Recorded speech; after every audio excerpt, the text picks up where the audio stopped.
Chapter 268. The theater worker banged a gong, indicating that the performance was about to begin. At this time, the theater was almost full. In the past, there had only been a few square tables in the brothel for people to sit around casually. Now it had been changed to chairs connected together. A small platform protruded from one side of the chairs for tea and food. Of course, only the first 2 rows had this kind of treatment.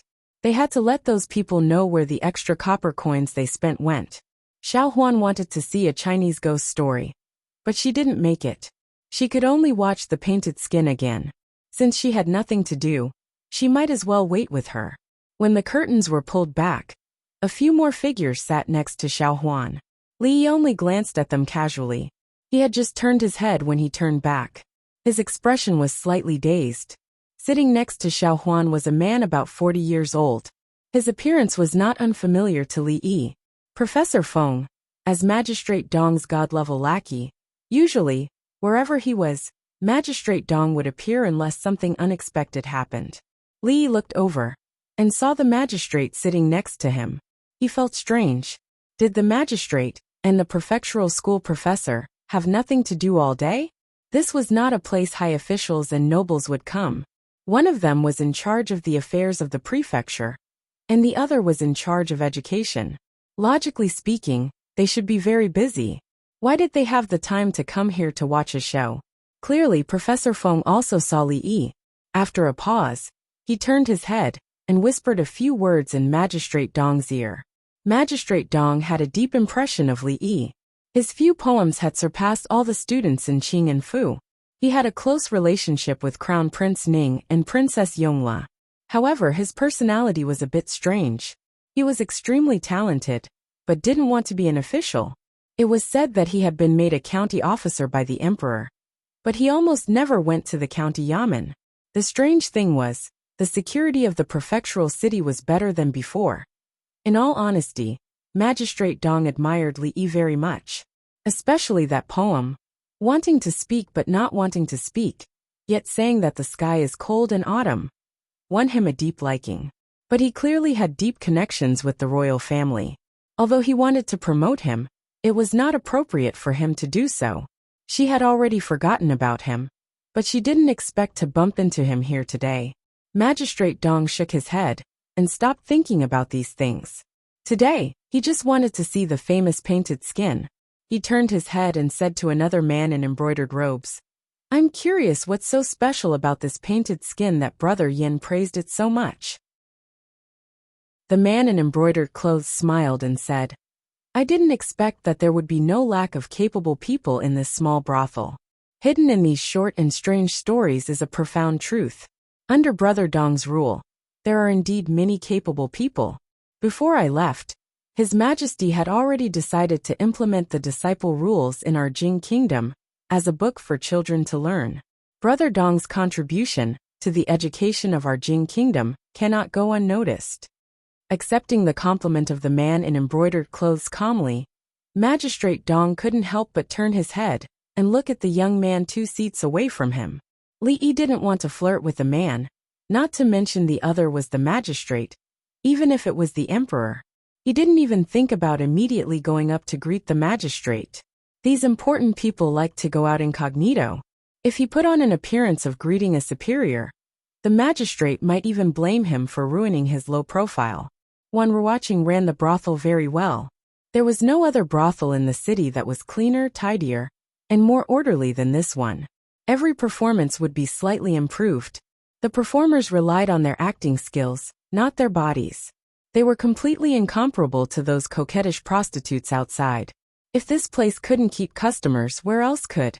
Inspired by himself, Oldman's son was ready to open a special martial arts show, but he was still in the stage of collecting information. After the incident with the Bixia swordplay, Oldman's son keenly discovered the business opportunity. In the brothel outside the city, such stories seemed to be more popular.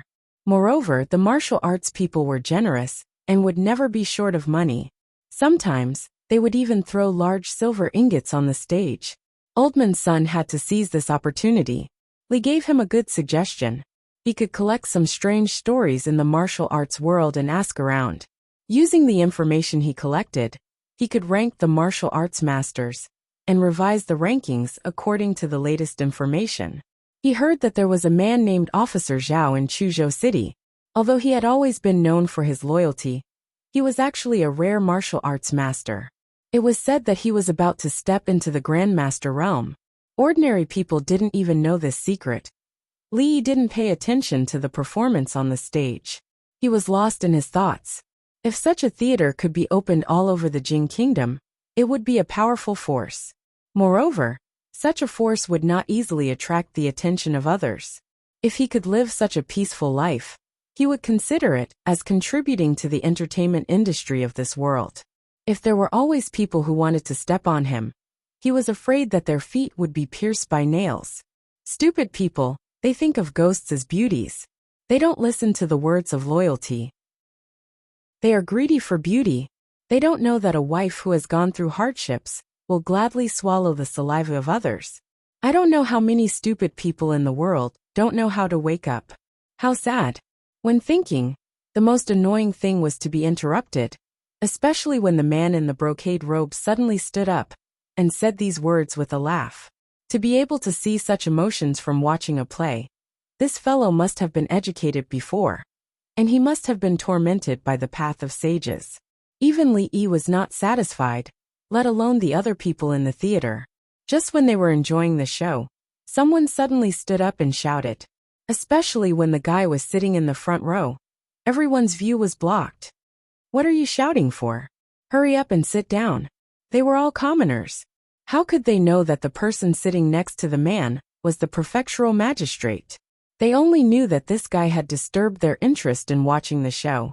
Perhaps some people were frightened by his sudden shout, so they all spoke up in dissatisfaction. Magistrate Dong smiled bitterly. After so many years, his good friend still hadn't changed his bad habit. Thump. Among the noise, there was a dull sound that was especially clear. A young man who looked like a scholar, who was sitting behind the man in the brocade robe, knelt in front of the man in the brocade robe. After bowing respectfully, he stood up and said, "Thank you for your teachings, sir. My poor wife who has gone through hardships with me for more than 10 years has suffered. Now for the sake of a fox outside, I actually want to divorce her. How am I different from Wang Sheng?" Sir's words just now were like thunder in my ears. They were deafening. I will remember them for the rest of my life, and never dare to forget them.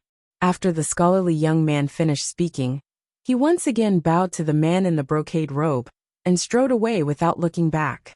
Li Yi stared blankly at the young man's back as he walked away. He was very confused.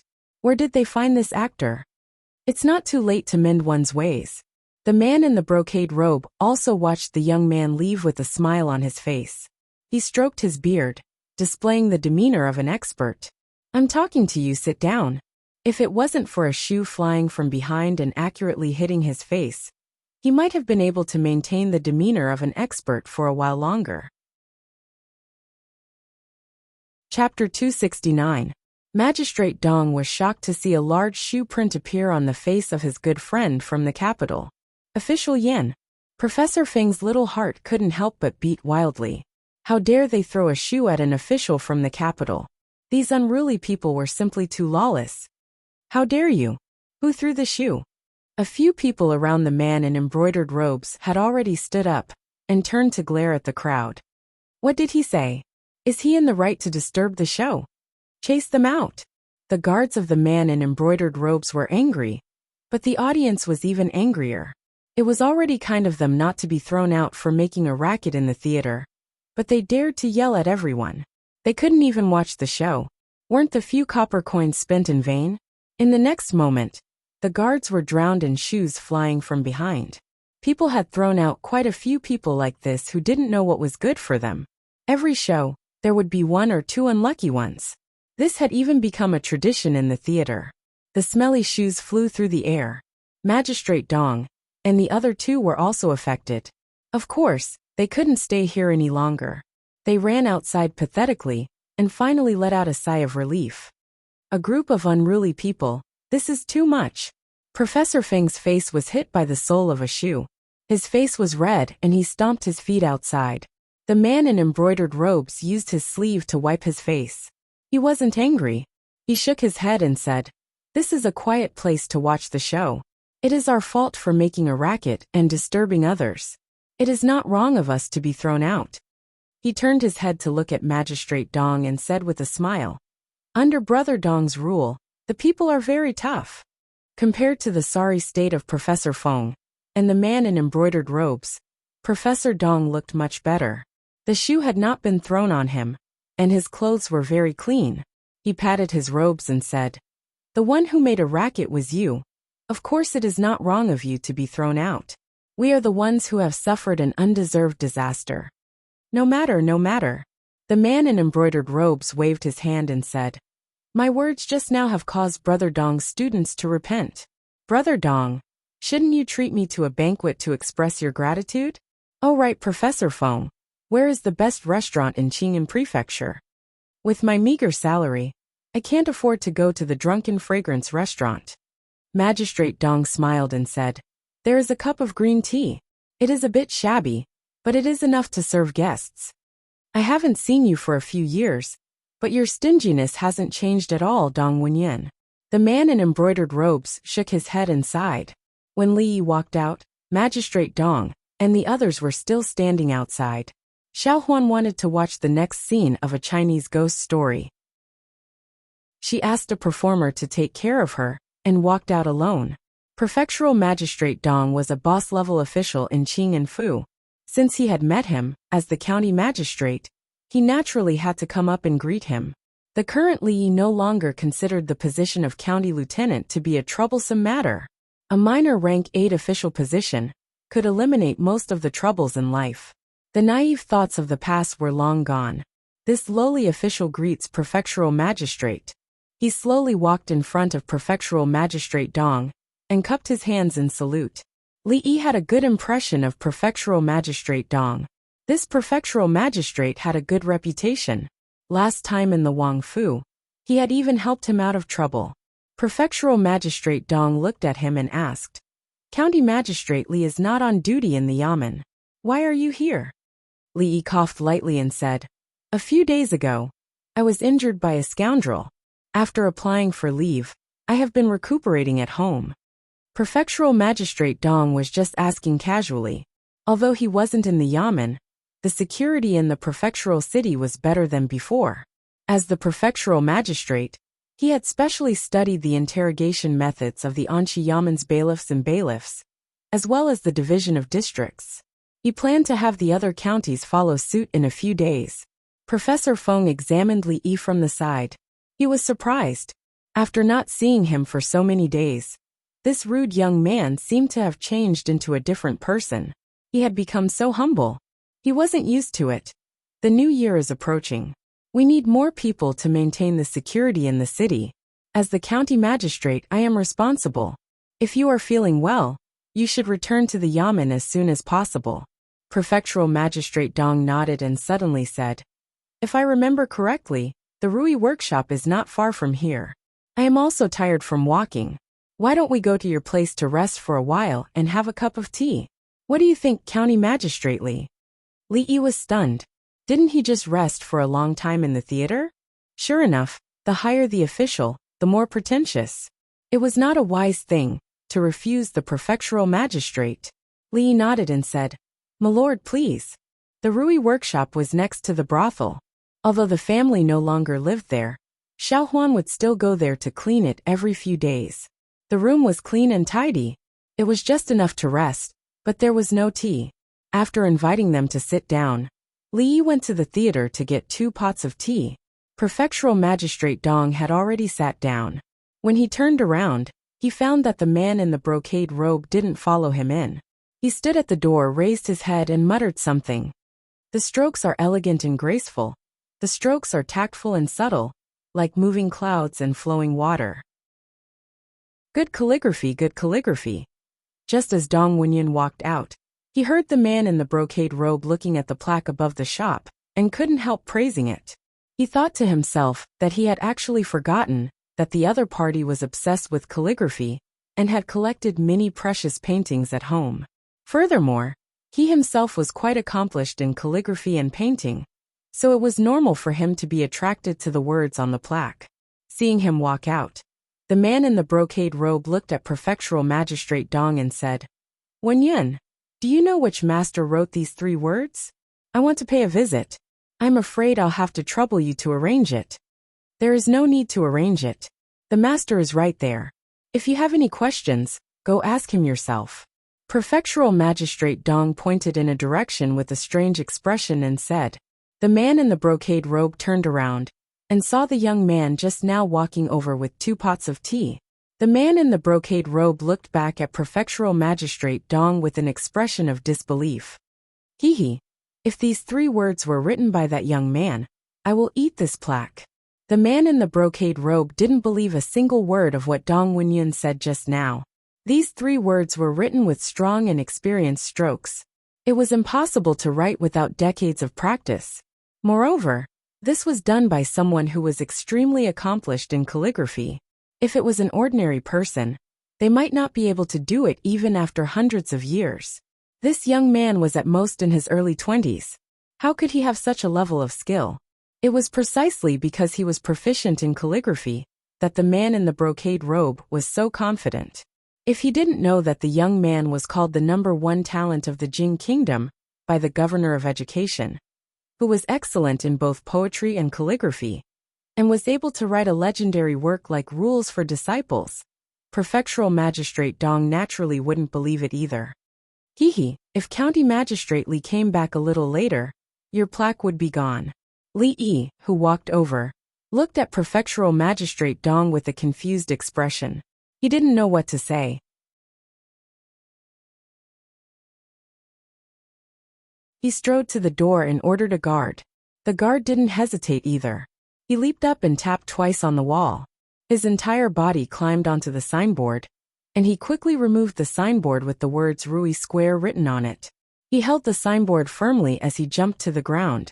The action of tearing down the plaque was done in one go, natural and smooth. It was obvious that this was not the first time he had done this. This scene made Professor Feng's jaw drop. Magistrate Dong helplessly rubbed the space between his brows. Based on his personality, he should have known. When he was in the capital, he didn't know how many plaques had been taken down by him.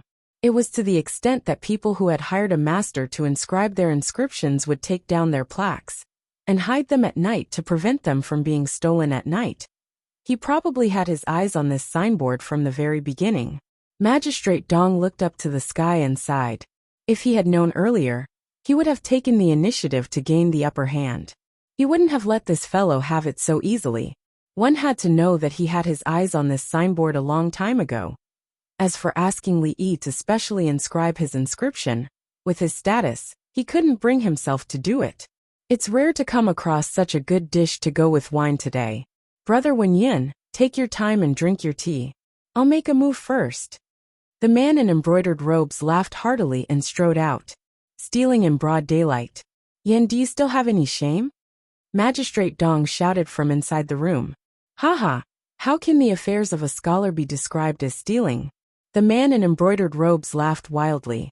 The guard carrying the signboard followed closely behind the man in embroidered robes. Under Li Yi's astonished gaze, he disappeared into the crowd. He tore down the signboard just like that. He didn't even ask for the shop owner's opinion. Wasn't he being too damn direct?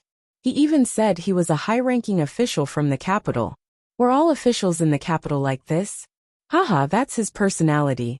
He's obsessed with calligraphy and has torn down countless signboards in his life. Now that this signboard is in his hands, I'm afraid he won't be able to get it back.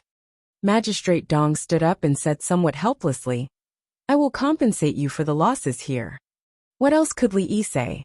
In the Jing Kingdom, from the emperor and princess to the low-ranking officials, they were all the same. They liked to take other people's things for free.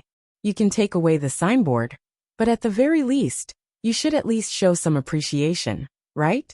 Li Yi quickly got what he wanted. A man walked in and placed a piece of paper on the table.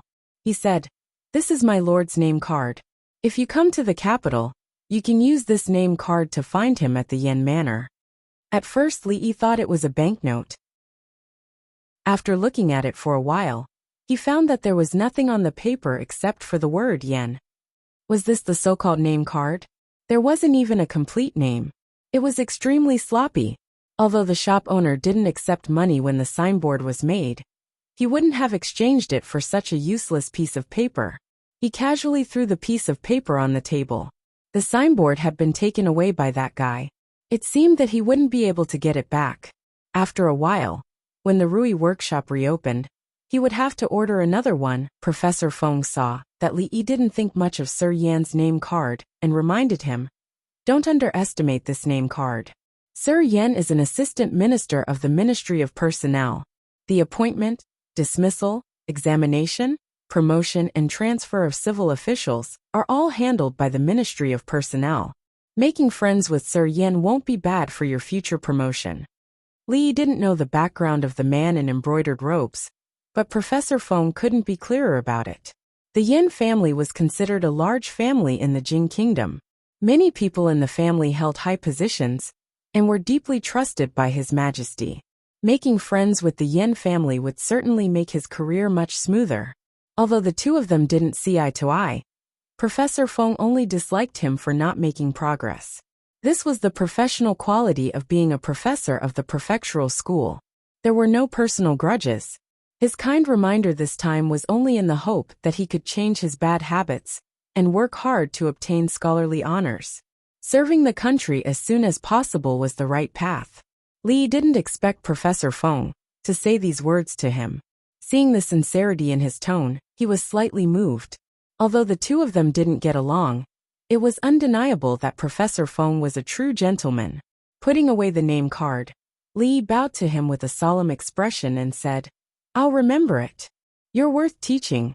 Professor Feng's expression softened, and he said with satisfaction when he saw the change in him. He had once again guided a young man with limitless potential from the wrong path to the right path. He felt a great sense of accomplishment. This was the most talented and capable young man he had ever seen. Professor Feng really didn't want him to live a mediocre life, so he said again, "With your talent, it's a waste of your talent to be a mere county lieutenant. I have many friends in the capital who can write a few recommendation letters for you. You can go out and visit them. Coupled with your relationship with Sir Yan, if they jointly recommend you to His Majesty, I'm afraid you'll definitely become a county magistrate. As long as you work hard and make some achievements, there's a high chance that you'll be transferred to the capital in 10 years. Within 20 years, it's not impossible for you to be in the imperial court." Professor Feng's spittle flew everywhere as he spoke. It was as if his blood was about to boil. Cough. "Thank you, Professor Feng. It's just that I've yet to recover from my injuries. Let's talk about this another time," Li Yi said awkwardly as he covered his chest and coughed a few times. "What do you mean we'll talk about it in the future? Young man, how can you be so ignorant?" Professor Feng frowned and reprimanded him again. "We are scholars and it is our duty to serve the country." Li Yi rubbed his slightly swollen head. "This old man, here he comes again." Chapter 271. Since you are favored by the princess, you should be diligent in the future.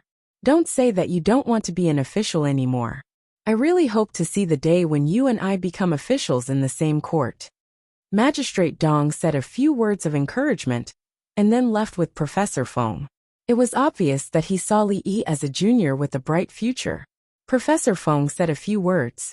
When he left, he still felt that although this seedling had changed, the change was not complete, and there was still a lot of room for improvement. If he could become a top official in the future, he could also boast to his old friends that he was the one who made the minister or the prime minister realize their mistakes and work hard to get to where they are today. Li Yi put away the name card.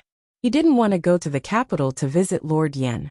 However, according to Professor Feng, this piece of paper seemed to be worth a penny. He just didn't know how much it could be sold for, but it would definitely be worth 100 taels. After closing the door, he saw Xiao Huan coming out of the tile-roofed house with red eyes. He thought that someone bullied her. Before he had time to ask her, the little servant girl took the initiative to say that she was touched by the love between Ning Kaichen and Nie Xiaoqian. The little girl's body was not yet mature, but she was very emotional. When she heard the story for the first time, she cried. She must have cried a lot just now.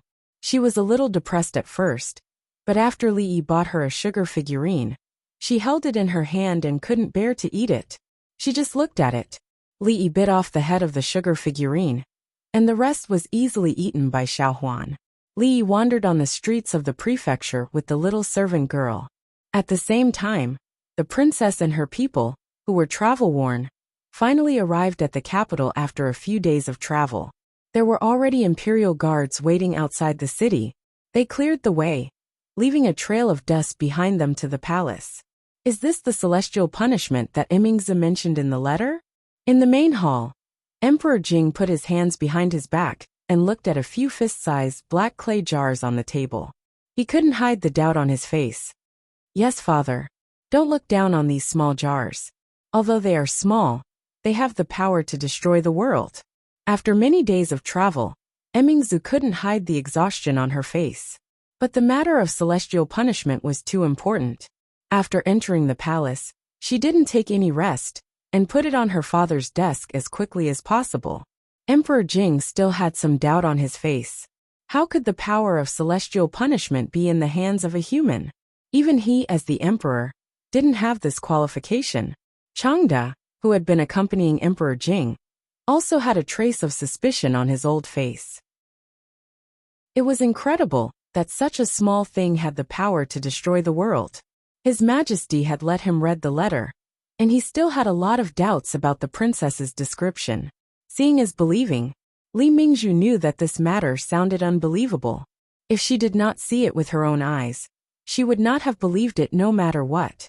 If father doesn't believe it, you can see the power of this thing with your own eyes. Okay.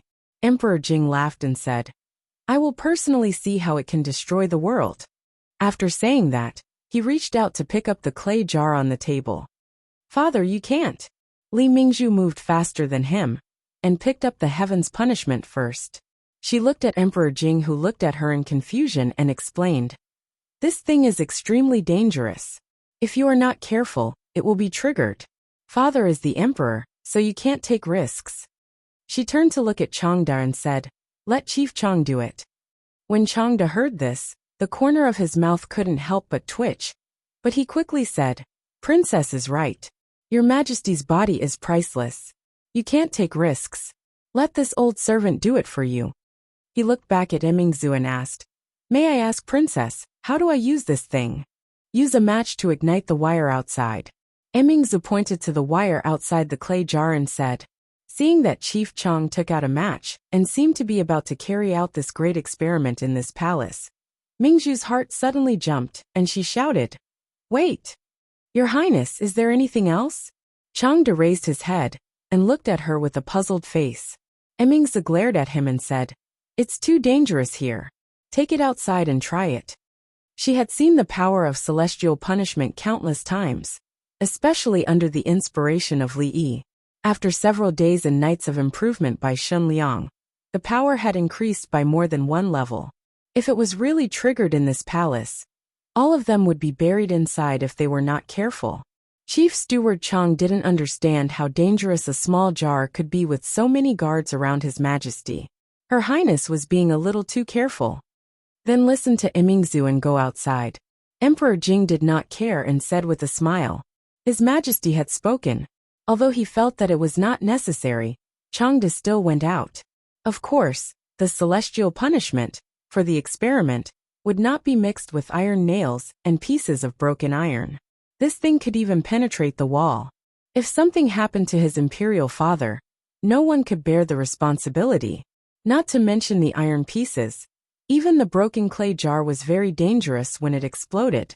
A guard of the princess's residence lost an arm because of this. If it was not for another person who kicked him at the critical moment, he would have to pay the price of more than just an arm. Originally, when he walked out of the palace, Changde was ready to light the thing in his hand and throw it out. However, the princess insisted on finding an abandoned small courtyard to experiment.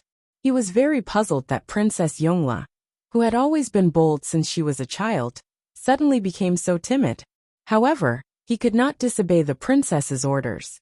He had no choice but to choose an abandoned palace, lit the fuse with a match, and threw it in. Boom! Changde, who was standing under the wall of the palace, only heard the princess shout, "Be careful," from afar. There was a loud rumbling sound behind him. He, who was disturbed by the loud sound, even forgot to dodge, and was crushed under the collapsed wall of the palace. After the loud sound, there was a dead silence. The indifferent look on Emperor Jing's face disappeared, and was flushed. He covered his chest and gasped for breath. "Imperial doctor, call the imperial doctor." The dozen or so guards around them were already in a mess. Some of them were kneeling on the ground and kowtowing. Some of them were standing on the ground with pale faces and weak legs. Finally, one of them recovered and ran to find the imperial physician. In the distance, there were even more panicked figures. The entire imperial palace was in an uproar because of this earth-shattering sound. Crash! A pile of bricks and stones flew out from the collapsed palace wall. Changde, whose clothes were tattered and his face was covered with dust, climbed up and patted the dust on his body. His old face was full of horror. The palace wall collapsed, and there was a huge scorched pit at the foot of the wall. The palace was in a mess. Was this the power of the celestial punishment? Chapter 272. Seeing the palace wall turn into rubble in front of him, Changde finally realized the true power of the heavenly punishment. His tattered clothes were instantly drenched in sweat. No one had thought that the power of the heavenly punishment would be so terrifying. The princess was not exaggerating at all. Destroying the world, this was really destroying the world. Just now, he even felt the ground under his feet shake. When he thought that he wanted to experiment in the palace, cold sweat appeared on his forehead again. If he really did that just now, the palace would definitely be destroyed. Even if something happened to His Majesty, it would not be enough for him, Changde, to die 10,000 times. For a moment, Changde's heart was filled with deep gratitude towards the princess. At this time, dozens of armored guards had surrounded the place. Several eunuchs dressed in gray appeared beside Jing Emperor and looked around vigilantly. Jing Emperor panted for a while, and his breathing gradually stabilized. His face was still a little flushed. He waved his hand to shake off the guards who were supporting him and drove away the imperial doctor, who was panting as he ran over. He strode towards the direction of the collapsed palace wall. Looking at the gray and black ground and rubble, Jing Emperor was silent for a long time. Suddenly he laughed out loud. "Haha, what a heavenly punishment! What a heavenly punishment! With this divine object, it is enough to protect the stability of our Jing kingdom for decades." A small black clay pot had such power that even the sturdy palace wall could not withstand the power of the heavenly punishment. It could be imagined that if a few dozen, or even dozens of them attacked at the same time, it could really be said to be destroying the world. Under the power of the heavenly punishment, even the sturdy city wall would be easily destroyed like tofu. The Jing kingdom had been weak for a long time, and there were strong enemies eyeing it. In these years, he had worked hard to manage a big country to the current situation it was in. It was not easy to find a moment of stability, but the torture of illness had become more and more serious. When he followed the late emperor, it would be the time when the stability and peace of the Jing kingdom would be disrupted. Because of this, he often could not eat or sleep in peace. However, the appearance of such a national treasure was like a ray of light in the darkness, making him seem to see infinite hope. With the Jing country's current national strength, they didn't need to expand their territory, but with this object as a deterrent, it was likely that no one would dare to have any ideas about the Jing country. This old servant congratulates His Majesty and the Jing kingdom. Changde had served Emperor Jing for decades. How could he not know what he was thinking? A smile also appeared on his wrinkled face. He knelt on one knee and said loudly, "Walla!" The surrounding guards immediately knelt down as well. Although they didn't know what was going on, they still knew what was going on. Their orderly and loud voices spread far and wide, resounding throughout the entire palace. "Congratulations to His Majesty and the Jing kingdom! Congratulations to His Majesty and the Jing kingdom! Congratulations to His Majesty and the Jing kingdom!" In the letter, Emingzu said that this item can be used as a weapon to break a city, At the same time, it is also a treasure to kill enemies on the battlefield. The broken pieces of the jar are embedded in the wall. If it is used on the battlefield, it will immediately become a hell on earth.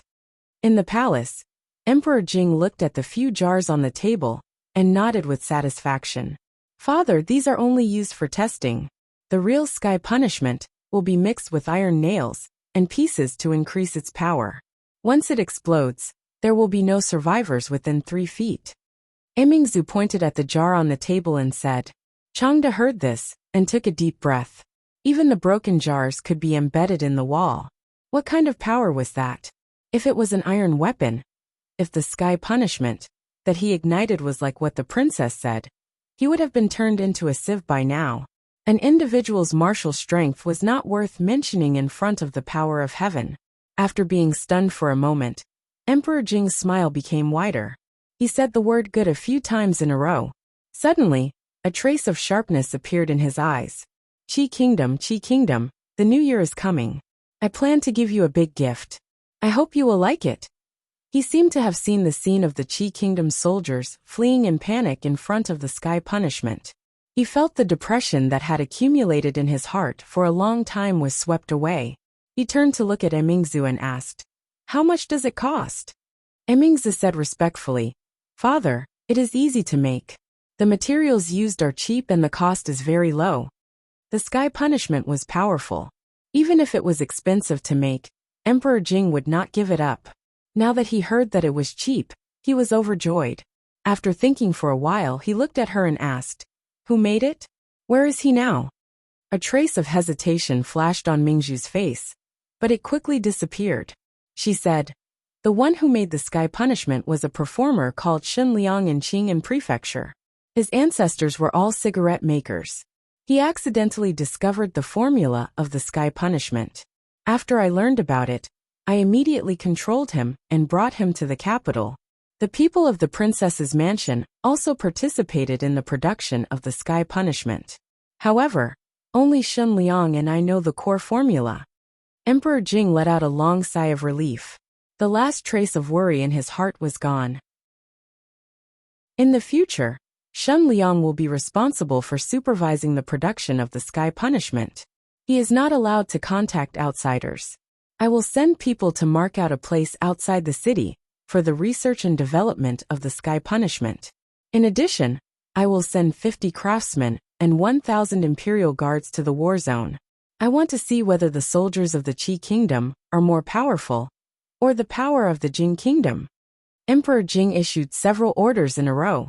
When he looked back and saw the tired expression on his daughter's face, he said softly, It has been hard on you. Go back and rest. I will leave the rest to you. Father, this is the formula of the sky punishment. Emingzu nodded. She was indeed tired after the long journey. After offering the formula of the gunpowder, she slowly left the palace. Emperor Jing took the formula and looked at it for a long time. He picked up a clay pot and carefully examined it in his hand. Changde personally felt the power and terror of this thing. He wanted to stay far away from this palace. When he saw the emperor pick up the sky punishment, he hurriedly said, Your Majesty. Emperor Jing waved his hand and interrupted him. He also put the clay pot back to its original position. You are indeed the person I like. Li, I am really curious. How many blessings can you bring to the Jing Kingdom? Emperor Jing said slowly. If Emingzu was here, she would definitely be shocked by his words at this moment. Changde thought for a while and said, Your Majesty, the matter of the sky punishment is unusual. Do you want to? Emperor Jing waved his hand and said, No need. Emingzu will not choose the wrong person. I will not choose the wrong person either. Since there is a Shen Liang, there will definitely be a second and a third one. Pass down the order. Strictly prohibit the sale of saltpeter and sulfur. Let the government buy them all. After the order was issued, someone behind him immediately responded and walked out of the palace. Emingzu has never lied to me before. This is the first time. You are more capable than I thought. Thinking of the young man who talked to him in the garden of the prince's residence, a strange smile appeared on Emperor Jing's face. How should I reward you for offering such an important weapon of the country? Forget it. It's almost the end of the year. I will let you be free for a few more days. After Emperor Jing muttered a few words to himself, he issued a few more orders. Chapter 273. According to the customs of the royal family, after a princess came of age, she could no longer stay in the palace. Although she didn't have to go to a fief, she still had to build her own residence outside the palace. Princesses who lived in the palace were either underage or very favored. Princesses like Princess Yongla, who had passed the age of 15, but still had their own residence in the palace, and didn't have to leave the palace, were few and far between. Many imperial censors submitted memorials about this, but they were all suppressed by the emperor. This showed how much he liked Princess Yongla. Of course, Princess Yongla was the daughter of the empress, the only daughter of the emperor and the empress. It was very normal for her to have such preferential treatment. Emingzu walked out of the hall, and the old woman waiting outside followed behind her. They walked towards a palace in the rear palace. Emingzu said as they walked, "Imperial father wants to send 50 craftsmen to the battlefield. Let Shenliang go with them." Half of the people in the princess residence who participated in making tianfa will go with them as well. Tianfa is too dangerous, they have to be careful at all times. Without experiencing it for themselves, they didn't know how dangerous tianfa was. Even if they knew the recipe, it would be a disaster if they weren't careful. The people of the princess residence had memorized all the rules and regulations that Li Yi had laid out for her. With them following her, it would be much safer. "Don't worry, princess. I will arrange it immediately when I return," the old woman responded. Then, a trace of hesitation appeared on her face. She whispered a few more words in her ear. "What? Imperial father already knows?" She stopped and her expression changed. The old woman nodded and said, "His Majesty's personal palace mates all know about this. It's not a secret. Let him see me immediately." Mingzhu's expression darkened. "Nanny, why is the princess looking for me?" In the princess residence, a young man followed the old woman and asked in confusion. Naturally, this old woman doesn't know about the princess. The old woman said faintly and pointed to the back garden of the princess residence. "The princess is there. Go there yourself." The man saw a figure in the garden and suppressed the uneasiness in his heart. He strode over. "Princess," he said respectfully and stood at the back, waiting quietly.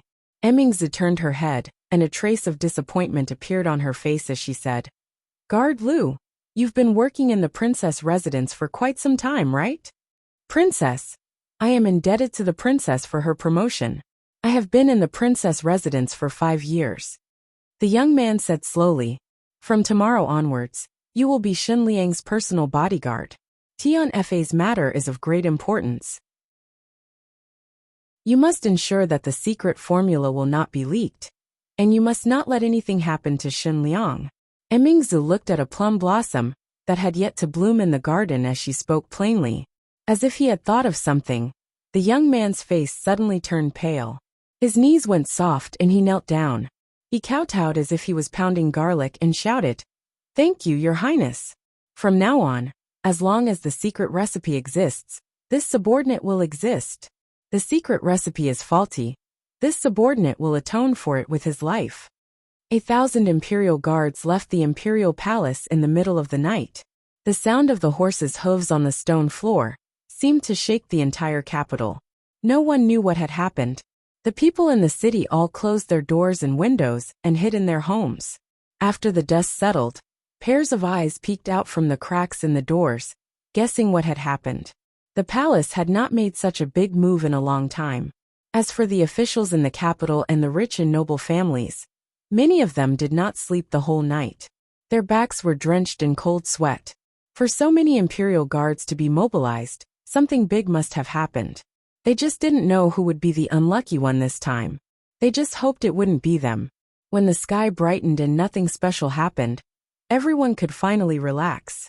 For a moment, the rich and noble families all sent out carriages and horses.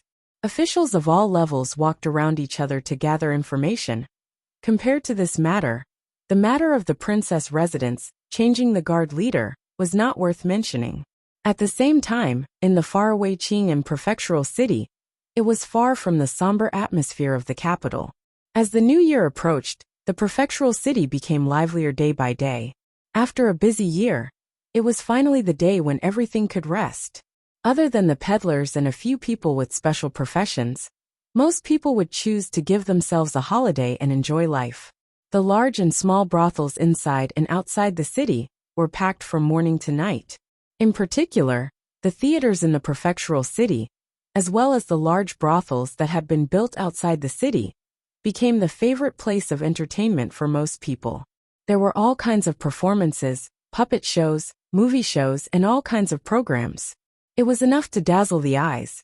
If one was tired of these, they could go to the large brothels to watch the stage plays. They were all new plays and were brilliant. It was definitely worth spending a few copper coins for them. In order to maintain the security in the city, the government sent out more bailiffs. From time to time, the soldiers of the city defense could be seen walking on the street. Sometimes, bailiffs were mixed in the crowd. The roadside vendors greeted them warmly and gave them hot buns and cakes. The bailiffs did not refuse. They took a bite with a smile and continued to patrol. Although he felt that he could beat a cow to death with his current physical condition, Li was still in a state of recuperation.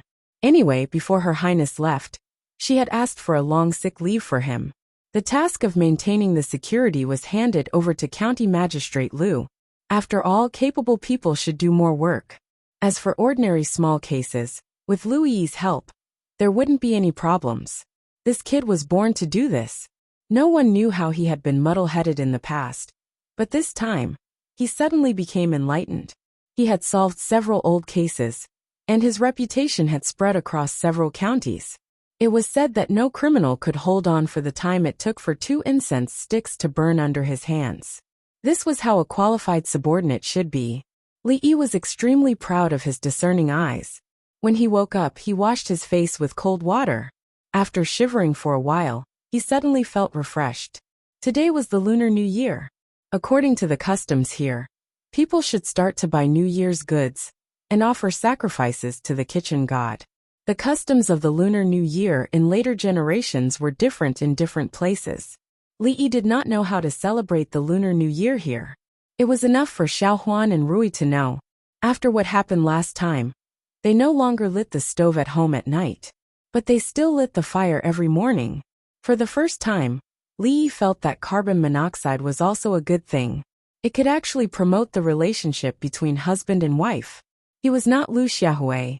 He could not resist sleeping with such a beautiful wife every night. Although he had not broken through the last line of defense, he had taken a lot of advantages. It was just that he felt a little uncomfortable when he got up in the morning. When Rui brought him toiletries, her face was always red.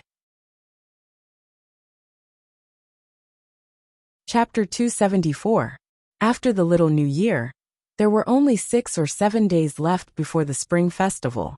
The Little New Year's Day was considered a relatively important festival. Early in the morning, Xiaohuan took a rag and carefully wiped every room. Even Mississippi Lu was sweeping the courtyard with a broom, which was a rare occurrence. Although the courtyard was originally so clean that there was not even a single fallen leaf. Just now, Zhu Zi ran over and gave a thick stack of window flowers. They were of different shapes and were extremely beautiful. Xiaohuan said that Aunt Fang's skill in cutting window flowers was unique in the village. She would send some to her house every year. After saying that, she took the window flowers and went into the house to find paste. When Li Yi walked out of the courtyard, he saw that every household was busy. Even the naughty children were not idle. Each of them took a small broom and swept in front of the door. As they swept, it became a broom war. Dust flew everywhere, and screams could be heard. After a while, an adult ran out of the courtyard and dragged the naughty children back home by their ears. It did not matter if it was a festival or not to beat children. After a while, the naughty children's screams came from inside. When he walked out of the gate of the house, the atmosphere of the new year was everywhere. Counting the days, he had been here for a full half a year. Before he had time to reminisce, a clear voice came from behind him. "Excuse me, does Lu Rui live here?" Li Yi turned around and saw a young girl about the same age as Rui standing behind him.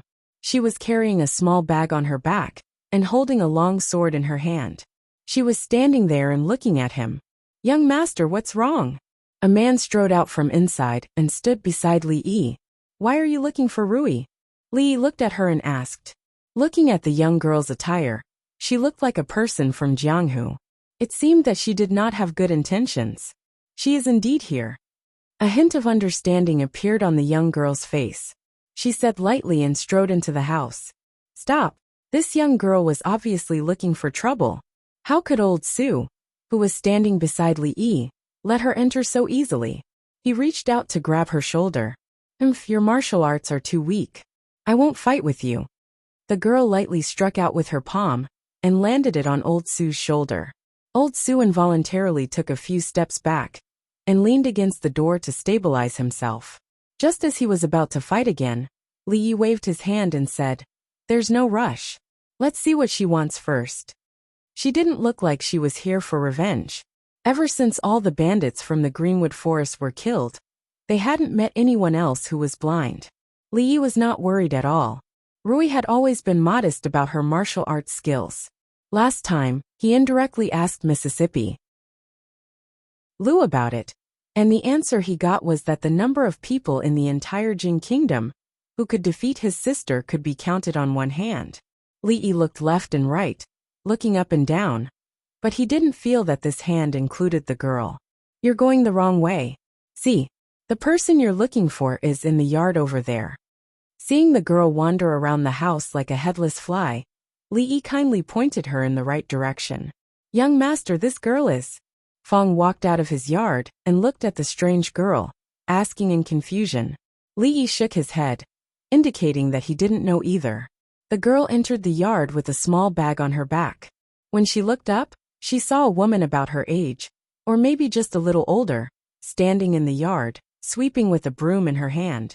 The first time she saw the woman, she knew she was a master.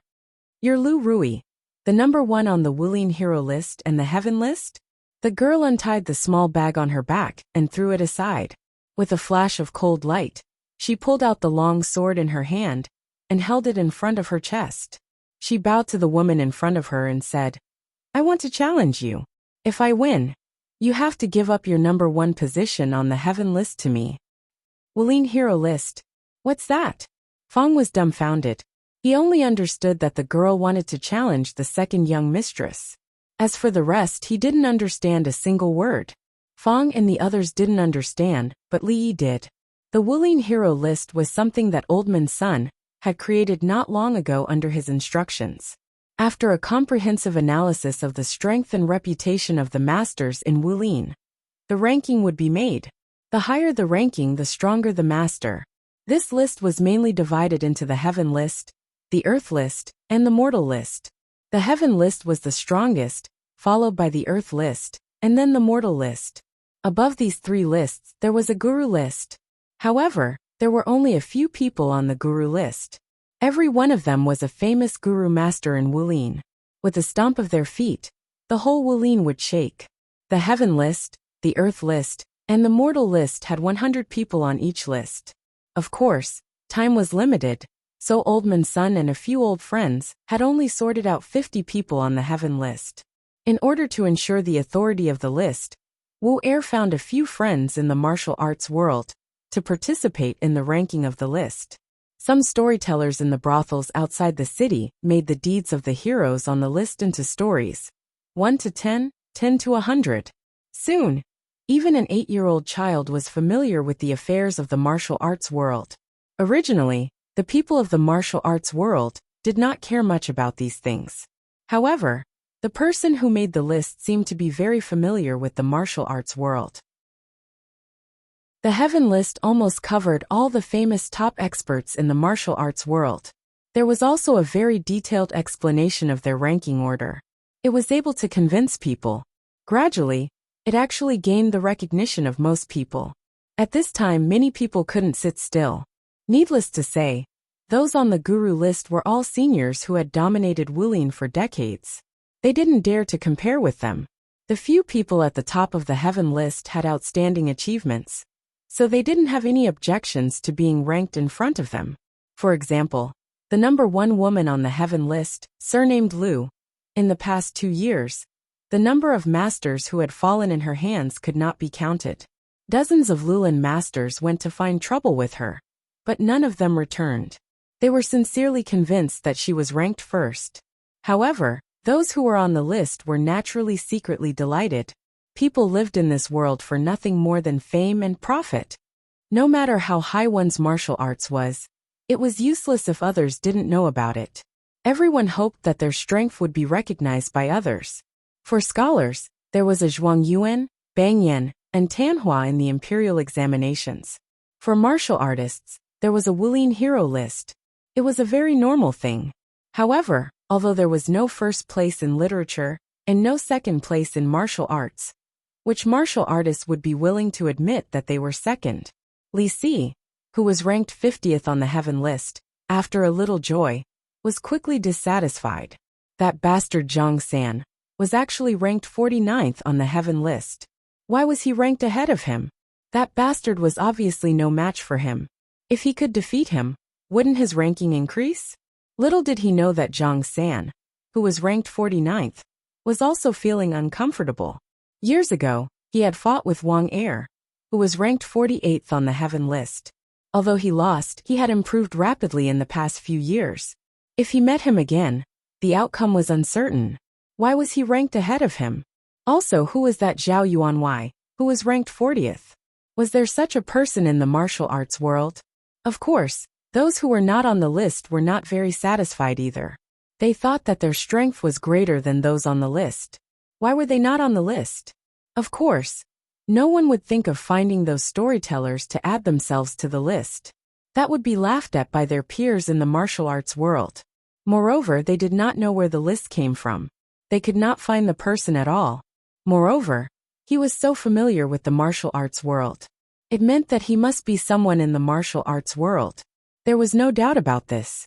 Since he had already acknowledged this list, of course he had to rely on his own strength to get on it. The others on the list could not be underestimated. However, the guy ranked 40th was unheard of. He was the best way to make a name for himself. In short, the martial arts world, which had never been peaceful, was once again stirred up because of this list. Although it could not be described as a reign of terror, the popularity of martial arts competitions was at its peak in the past few decades. Seeing the girl holding a sword in her hand, and looking at Rui with an eager expression on her face, Li rubbed the area between his eyebrows, feeling a slight headache. It seemed that he had inadvertently brought quite a bit of trouble to Rui. Chapter 275. Rui raised her head and glanced at the girl. She continued to sweep the yard. She had heard about the Wulin hero ranking, and was unhappy that her name was not on it. If her sister had not stopped her, she would have gone to look for trouble with the second master on the heaven list. She had completely mastered the essence of Tai Chi sword. After her swordsmanship improved, she faced a new bottleneck. This time, it would not be easy to break through. A goal that was too far away would always make people lose motivation. She did not practice much these days. According to Li Yi's story, sweeping was also a form of cultivation, so she decided to try her best. However, although her swordsmanship did not improve, she was much calmer. When she was free, she would sweep the yard with a broom. The yard was cleaner than ever. "Excuse me," she said without looking up when she swept the girl's feet. "According to the rules of Jianghu, if you don't accept my challenge, the first place on the heaven list will be mine." The girl was not angry when she was ignored. She did not realize that she had recognized the wrong person. She only knew that the girl in front of her was not simple. The first place on the heaven list was a girl. Did that mean that she was the most powerful girl in the Jing kingdom, apart from the Grand Masters? Fong crossed his arms and looked like he was watching a show. This girl was really brave to challenge the elder Mississippi. He did not expect that she would mistake the second miss for the elder Mississippi. He did not know if she was lucky or unlucky. In terms of martial arts, the elder miss was definitely more powerful. However, the elder miss was kind and knew when to stop. As for the second miss, she never showed mercy when she fought. "I didn't expect the first place on the heaven list to have such little courage." The girl pouted and turned to leave. I will tell them that Lu Rui is just SOSO. She does not even have the courage to accept a challenge.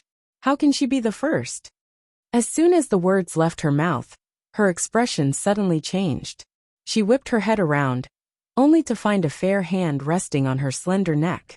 Even if she was a martial arts master, the neck was her weakest part. If the hand exerted a little force, her neck would be broken.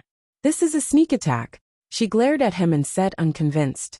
Lu Rui held the broom in one hand and let go of her neck with the other. He made a please gesture. She could ignore this young girl's challenge, but she would not allow her to tarnish her sister's reputation. The girl stood in front of her with a sword in her hand and asked, "You don't need a weapon?" Lu Rui was too lazy to respond. Her opponent was this little girl, and she did not even have the interest to draw her sword. Be careful. To a true expert, having or not having a weapon didn't make much of a difference. When she turned around to leave just now, she actually had her guard up, but she still managed to grab his neck. This was enough for him to be careful. When he opened his mouth, the long sword was like a spirit snake, swallowing and spitting out cold light as it pierced forward. Her vision blurred, and the figure of the woman in front of her disappeared. Then she felt a tightness on her neck, and that white palm appeared on her neck again. You fought. You can go. Lu Rui released his hand from her neck and continued to sweep the dust on the ground with the broom. Li looked at her with envy. She was calm, carefree, and calm. This was the attitude that a master should have. She had hit the opponent's confidence several times. Even if she lost, she had to make her lose wholeheartedly. In the end, she said calmly, "With your talent, go back and practice hard for 30 years, then come back to me." The temperament of a grandmaster was undoubtedly revealed. Of course, there was a small risk in doing this. If the challenger had the halo of a protagonist, after being humiliated, he would suddenly comprehend a peerless martial art. 3 years later, he would come back again and kill the grandmaster with his sword. At the same time, he would put on an annual drama of a grassroots counterattack. Li did not see the counterattack. The development of the story was a little different from what he had expected. The young girl stood still for a moment and suddenly knelt on one knee. She held the sword with both hands and said loudly, "I can't beat you. Please accept me as your disciple." The young girl's turn was very quick. Fang's mouth opened wide, and his jaw almost dropped. Li looked at her in surprise. He suddenly felt that the challenge was just a cover. Her ultimate goal was to become his disciple. A hint of surprise flashed in Lu Rui's beautiful eyes, but it was soon hidden. She shook her head and said, "You've got the wrong person. I'm not the person you're looking for, and I won't accept you as my disciple. You're much more powerful than me. Only by becoming your disciple can I learn more powerful martial arts. I won't give up." The young girl raised her head and said firmly, the purpose of her trip was to become a disciple. Although she didn't know how good the legendary Lu Rui's martial arts were, the woman in front of her, who was not much older than her, was the most powerful person she had ever seen in her life. Thus, she immediately made up her mind. She picked up the small bag on the ground and carried it on her back. Then she picked up another broom from the corner and swept behind Lu Rui. "Young master, do you want to kick her out?" Fang asked tentatively. "No need. Let her sweep if she wants to," Lu Rui said indifferently before Li Yi could answer. She put down the broom and went into the house.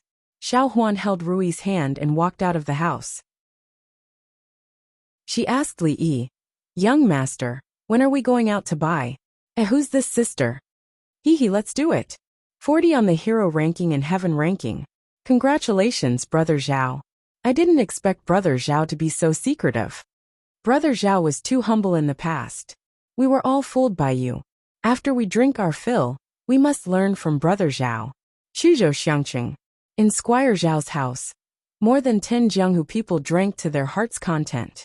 They all toasted a man with a goatee, sitting at the head of the table. "I don't know who made this up.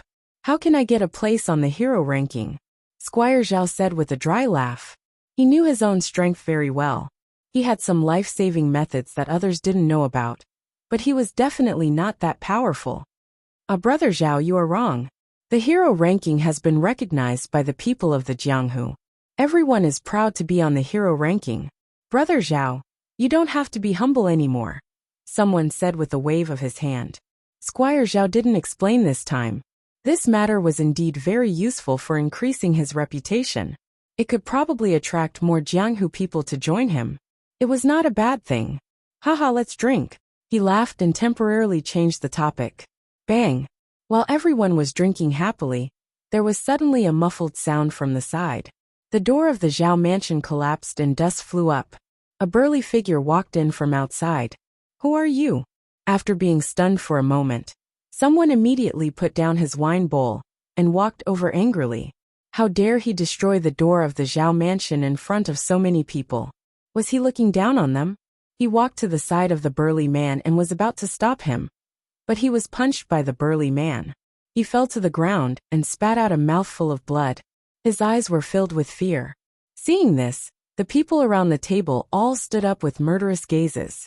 I am Pound of Qingzhou, ranked 41st on the heaven roll. Which one of you is Squire Zhao? I want to see who is ranked ahead of me.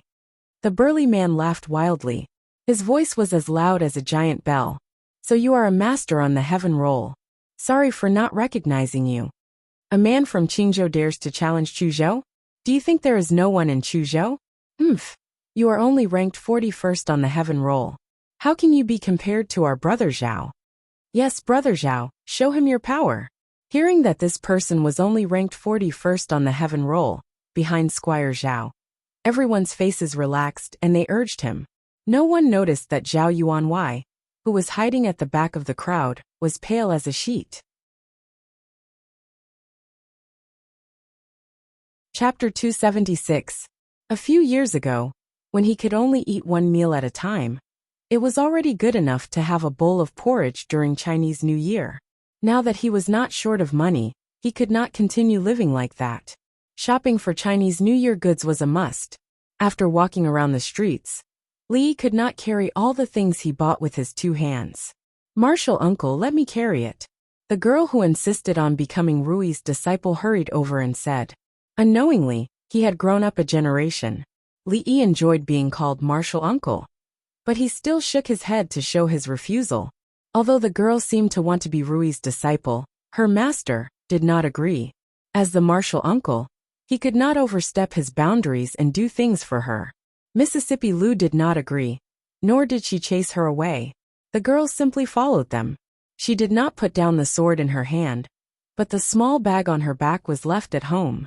Without a third hand, when they walked to another street, Li could no longer carry anything in his hands. He bought a fish from the fish shop and was going to make sweet and sour fish at home. The girl took the fish from Xiao Huan at the right time and held it in her hand, then retreated to the back without saying a word.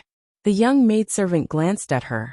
She only knew that this young lady wanted to become the second young Miss disciple, but the second young Miss had not agreed yet. It seemed a little inappropriate to let her carry things. Just as she was about to refuse, she turned her head and saw Li, who was covered in things. Young master, let me help you carry some. She hurried over to help Li. After all, Xiao Huan cared for him, unlike Mississippi Lu who was carefree and only wanted to buy the things she liked. But her hands were always empty. Since he already carried a fish, he did not mind letting her carry more things. With half of his luggage taken away, he felt much more relaxed and had the energy to think about other things. The creation of the Wulin hero ranking was naturally not done on a whim, nor did it take up too much of a factor. As for Zhao Yuanwei, he was just randomly assigned a position. It was believed that it would not be long before he was kicked off the ranking. But before that, something unexpected might happen to him. The people of the martial arts world loved fame. The brothels would try their best to perfect their information. Yesterday, Hero Wang of Anxi County carried an old man in his 80s across the river. The next day, it would become a topic of great interest to the people. Hero Zhao molested a woman in the streets of Qing'an Prefecture. Within a few days, this scandal would spread throughout the martial arts world. Of course, to achieve better results, he had to pay more attention to the details. Shocking. Men would be silent while women would cry. What did Hero Chen do to cause the wrath of the heavens and the people? Was it the distortion of human nature, or the degeneration of morality behind this incident? Welcome to Old Sun's commentary on Jianghu. I'll see you there tomorrow. Ancient people who had not been poisoned by the circle of friends would not be able to resist such a title. The more righteous a person was, the more they cared about their reputation. Heroes used their martial arts to break the law. Most of the evil deeds were done by people with high martial skills. As the lieutenant of a county, Li Yi had to do something to maintain the peace and order of the area under his jurisdiction. Of course, this method would not work on the infamous bandits in Jianghu, who did not care about their reputation. Instead, it would spread their bad reputation even further and increase their arrogance. At this time, it was necessary to bring some positive energy to the murky Wuline. Master Zhang, who was ranked 36th on the chivalrous leaderboard, broke into a bandit's lair alone and killed more than 10 bandits with his own hands. He got rid of a big scourge in Jianghu. According to the latest strength assessment, Master Zhang's ranking rose by 2 places and became 34th on the heavenly leaderboard. The Qingzhou caravan was kidnapped by bandits. Master Chun and Master Li saw injustice and wiped out the bandits. However, they were seriously injured and almost lost their lives. This kind of selfless and fearless spirit was worth learning by everyone. Master Chun and Master Li were named as the stars of Jianghu because of this. They were one of the top 10 figures in Jianghu. The leader of the caravan rewarded them with a lot of gold for saving their lives. The magistrate of Anqi County, Lord Lu, personally came to visit. Positive news like this could be publicized more. Of course, this was a very complicated and tedious job. Old Sun and the others were still in the exploration stage. Li gave them sufficient funds. Seeing how important this matter was to Li Yi, Old Sun had already assigned many people to take care of this matter. Old Sun had a very big dream. He wanted to revitalize this industry so that more and more actors and actresses could eat their fill. This dream could not be realized by himself. Li Yi had now become his hope to realize this dream. One day, their brothels would be built in other prefectures, or even the capital, or even the entire Jing kingdom. Every time he thought about this, Old Sun's old face would glow. The ranking of the chivalrous leaderboard was updated very quickly. Yesterday, Chuzhou's Zhao Yuanwei, who was ranked 40th, had 3 of his ribs broken by Qingzhou's Pound, who was ranked 41st. The next day their rankings were switched. Those who were ranked at the bottom of the chivalrous leaderboard, or those who were not on the leaderboard, seemed to have found a breakthrough.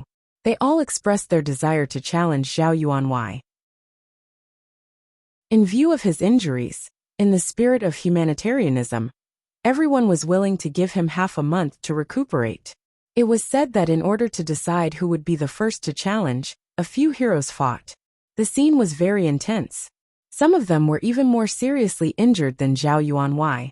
After that, the Zhao family's old house in Chuzhou became empty. More than half of the Zhao family's property was sold. Only a small portion was left for the old servants to take care of. As for Zhao Yuanwei, who was ranked 41st on the heavenly leaderboard, no one knew where he went. Wu Er was the one who told Li Yi these things.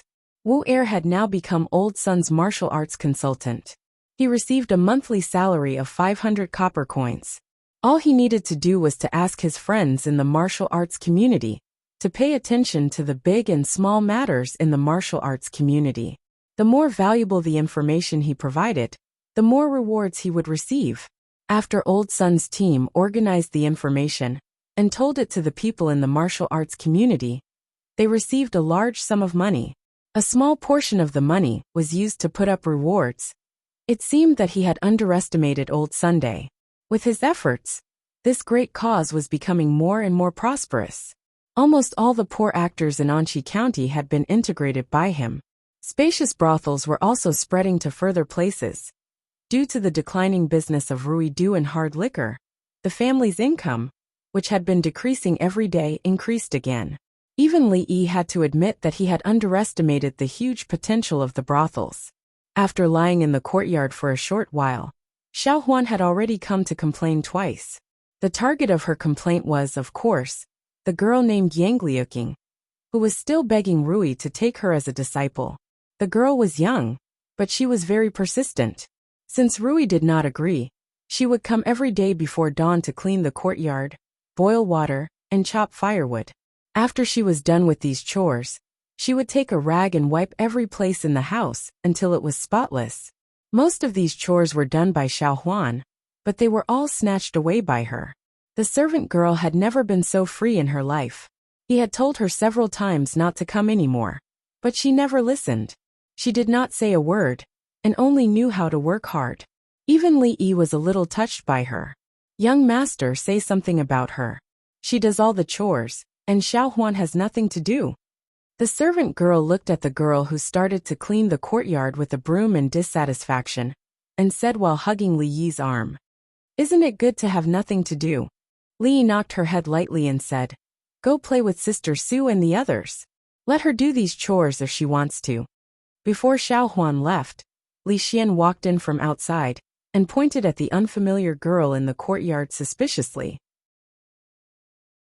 He looked at Li Yi and asked, "Who is she? Is she your new concubine?" Clang! With the sound of a long sword being unsheathed, a sword light slashed over. Chapter 277. Retribution for having a foul mouth always came very fast. The girl named Yang Liuqing had the temperament of a Jianghu person. If there was a disagreement, she would raise her sword. There was a reason why she chose Lu Rui as her master. Of course, she wouldn't kill him. The sword was more of a threat. Li Xian's guards didn't care whether she was threatening or really wanted to harm the crown prince. Anyone who dared to use weapons against the crown prince would be treated as an assassin. The two guards shouted.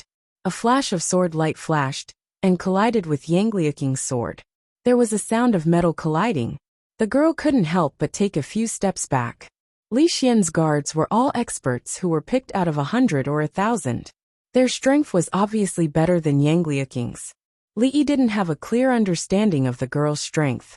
He only saw her fight with Rui. She was captured alive before she could even make one move. However, this didn't mean that she was weak. Mississippi Lu couldn't be used as a reference. Li Yi was very sure that even Li Xian's guards couldn't last one move against her. After forcing the girl to retreat, the two guards obviously didn't want to let her go. They took the opportunity to press on, as if they wanted to capture her alive. There was a sound of weapons clashing in the courtyard. Yang Liuqing had a hard time dealing with one of them. Now that there were two of them, she could only retreat. Soon, she was about to retreat into the house. Li Yi was just about to tell Li Xian to let his guards know when to stop. He couldn't blame anyone else for the sins of his mouth. Before he could say anything, the two guards' swords were broken into two. One of them had a sword on his neck. The other was shocked. When he was about to explode, the girl glanced at him coldly. It was like a bucket of cold water was poured on his head. He stood there and didn't dare to move. "If you want to fight, go outside. Don't dirty the courtyard," Lu Rui said coldly and entered the house. The two guards didn't even have time to wipe the cold sweat off their foreheads. They picked up the broken weapons on the ground and immediately retreated. They didn't dare to cause trouble for the girl anymore. Just now, he didn't manage to see it clearly. He only felt a flash of light before the saber in his hand broke. Then a saber was placed on his neck. He had always known that this woman was not simple. But today, he deeply understood how terrifying she was. If she was on the Wuling hero ranking, she would at least be in the top 5. Yang Liuqing watched as the two people who had forced him to the point where he couldn't even fight back fled like stray dogs with their tails between their legs in the blink of an eye. The determination in his eyes deepened as he watched the figure walk into the house. The two guards were chased outside by Li Xian. They lay down on Li Yi's rocking chair comfortably. The chair under them swayed with the rhythm. They couldn't help but sigh. It is said that the royal family is extravagant. In fact, the one who knows the most about extravagant enjoyment is you. Li Yi curled his lips. What kind of world was this? Sleeping in a rocking chair was extravagant. She occupied his seat and said he was extravagant. A random rosewood chair from the prince's mansion could buy dozens or hundreds of his rocking chairs. You are about to get married. Why are you running around all day? If you like it, I will give you this chair. 100 taels of silver as usual. Yang Liuqing stared at Li Xian with an unfriendly gaze. The remaining guard behind Li Xian kept staring at her. After lying down for a long time, Li Yi stretched his waist and said lazily, "I don't have your leisure." Surprisingly, Li Xian refused, something he rarely did. He stood up from his chair and looked at Li Yi, saying, "I've been racking my brains for the past few days in the king's residence, working through the night until dawn. Finally, I've created something that can allow people to fly." What? Now it was Li Yi's turn to be shocked. It had only been a few days, and this guy had made an airplane? It was impossible. It was impossible for him to understand Bernoulli's principle, and it was impossible for him to know anything about aerodynamics. Unless he was God, no one could build a plane by throwing stones and leaves from the roof, let alone in this age of ignorance. Even the most primitive and simple airplane was impossible. The Wright brothers invented the first real airplane, which only appeared at the beginning of the 20th century.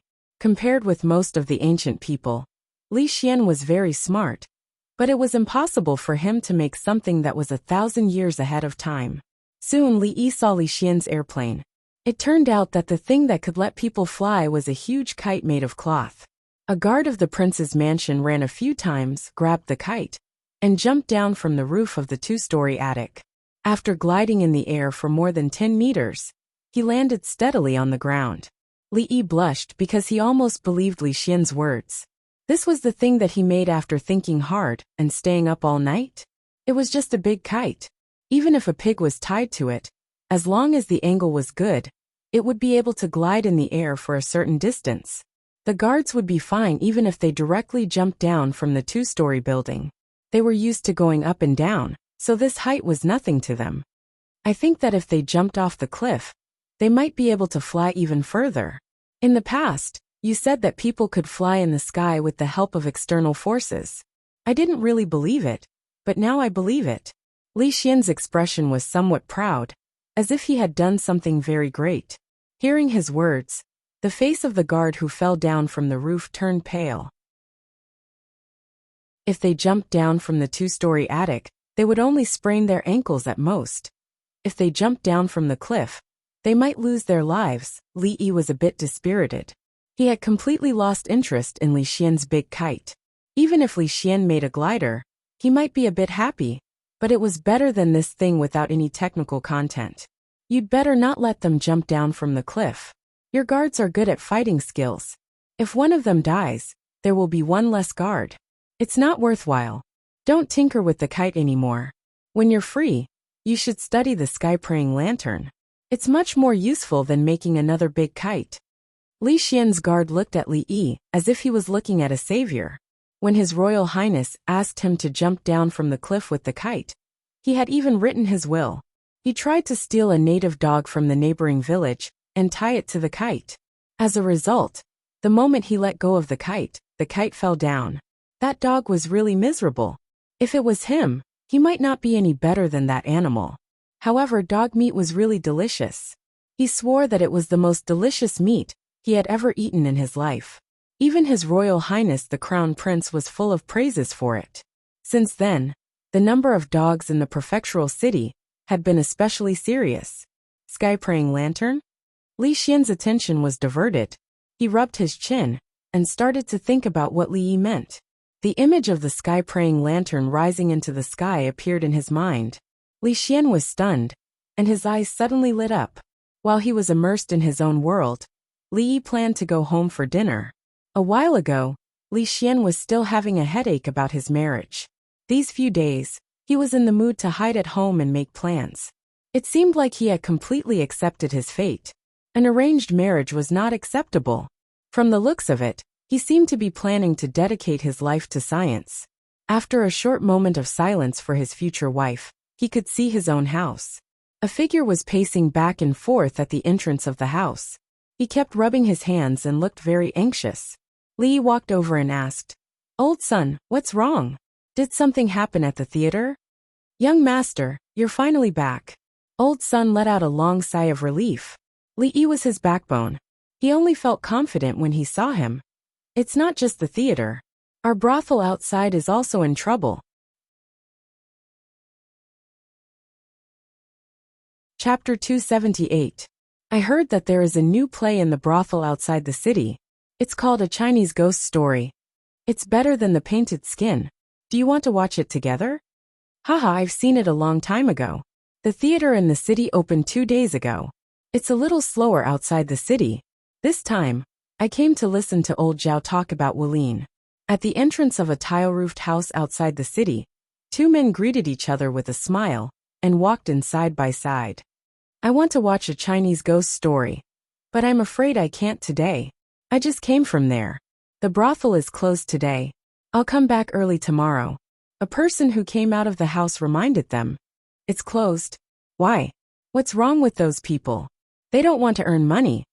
People who like to watch plays and listen to songs inside and outside the prefectural city were surprised to find that the recently built brothels were all closed today. Those who wanted to watch new plays and listen to Wulin's stories suddenly had nowhere to go. They could only go back home after cursing for a while.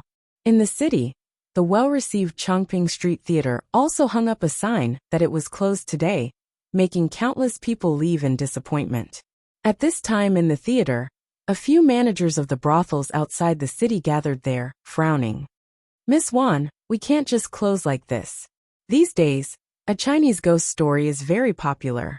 If we don't open for a day, we will lose 5 strings of coins.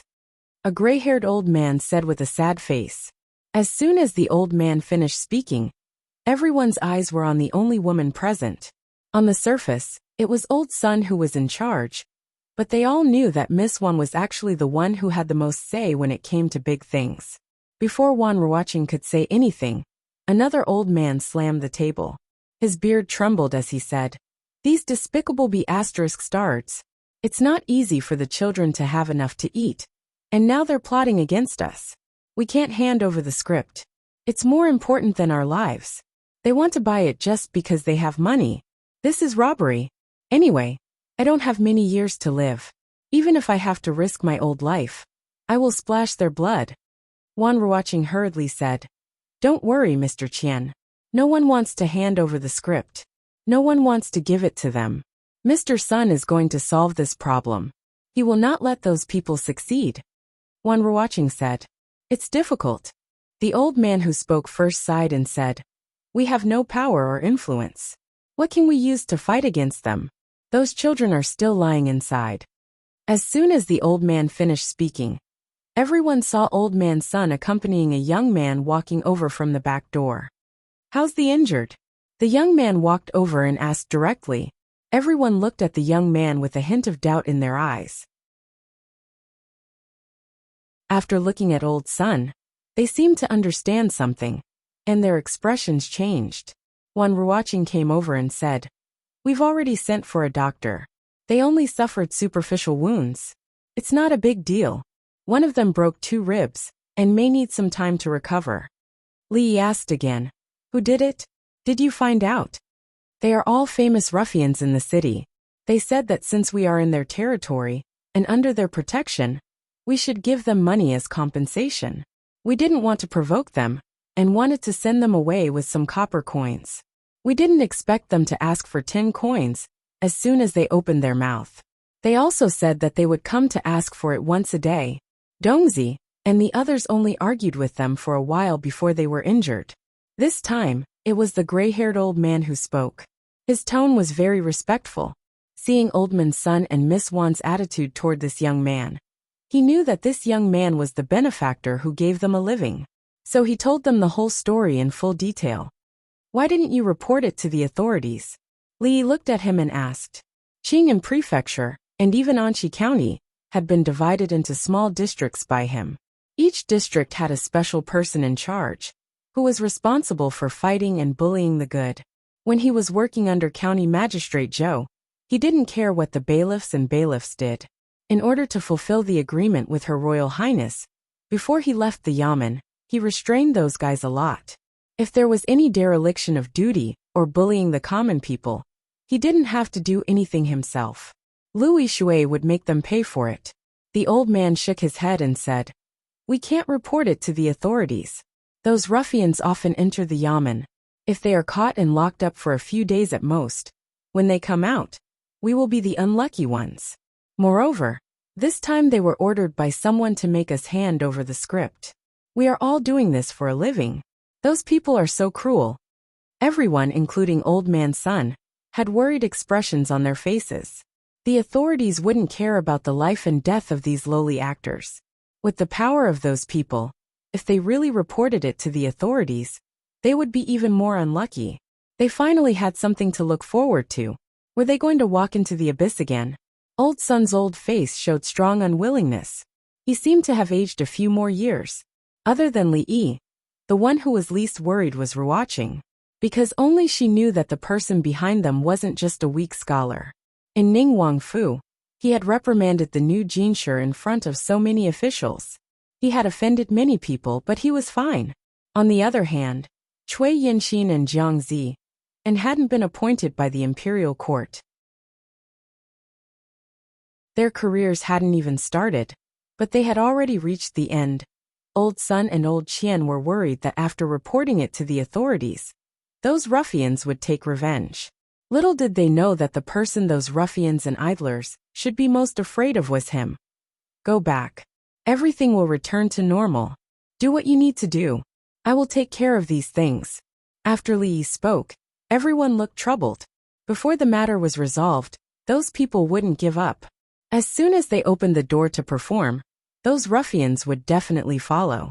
Before they could ask what they were worried about, a group of people suddenly rushed in from behind. The man in the lead cracked his knuckles and asked excitedly, "Young master, who are we looking for trouble this time?" In the morning, the doors of the theater and the brothel were still tightly closed. In the afternoon, they opened their doors to welcome the guests. There were still a few days before the new year. The New Year's goods had been bought. More and more people had nothing to do at home. If people were idle all the time, they would get sick. Therefore, many people would find something to do in these days. The brothel was a good place to go, especially the newly built ones. They attracted the attention of many people. They were already tired of those old things. Only something fresh like a Chinese ghost story could please them. Although there were two men who looked extraordinary in the theater, Old Man's son didn't feel relieved at all.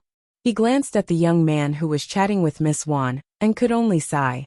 So what if he could chase those ruffians away? He could chase them away once or twice. Could he chase them away countless times? They would always make a comeback. What should he do when that time came? Moreover, those ruffians who were looking for trouble weren't the main point. Those who were interested in the script were the ones who should have a headache. Old Man's son patted his swollen head, and an arrogant laugh was heard. "Old man, business is good. Have you raised enough money? I always keep my word. If you can take out 10 strings of money, I will leave immediately and come back tomorrow."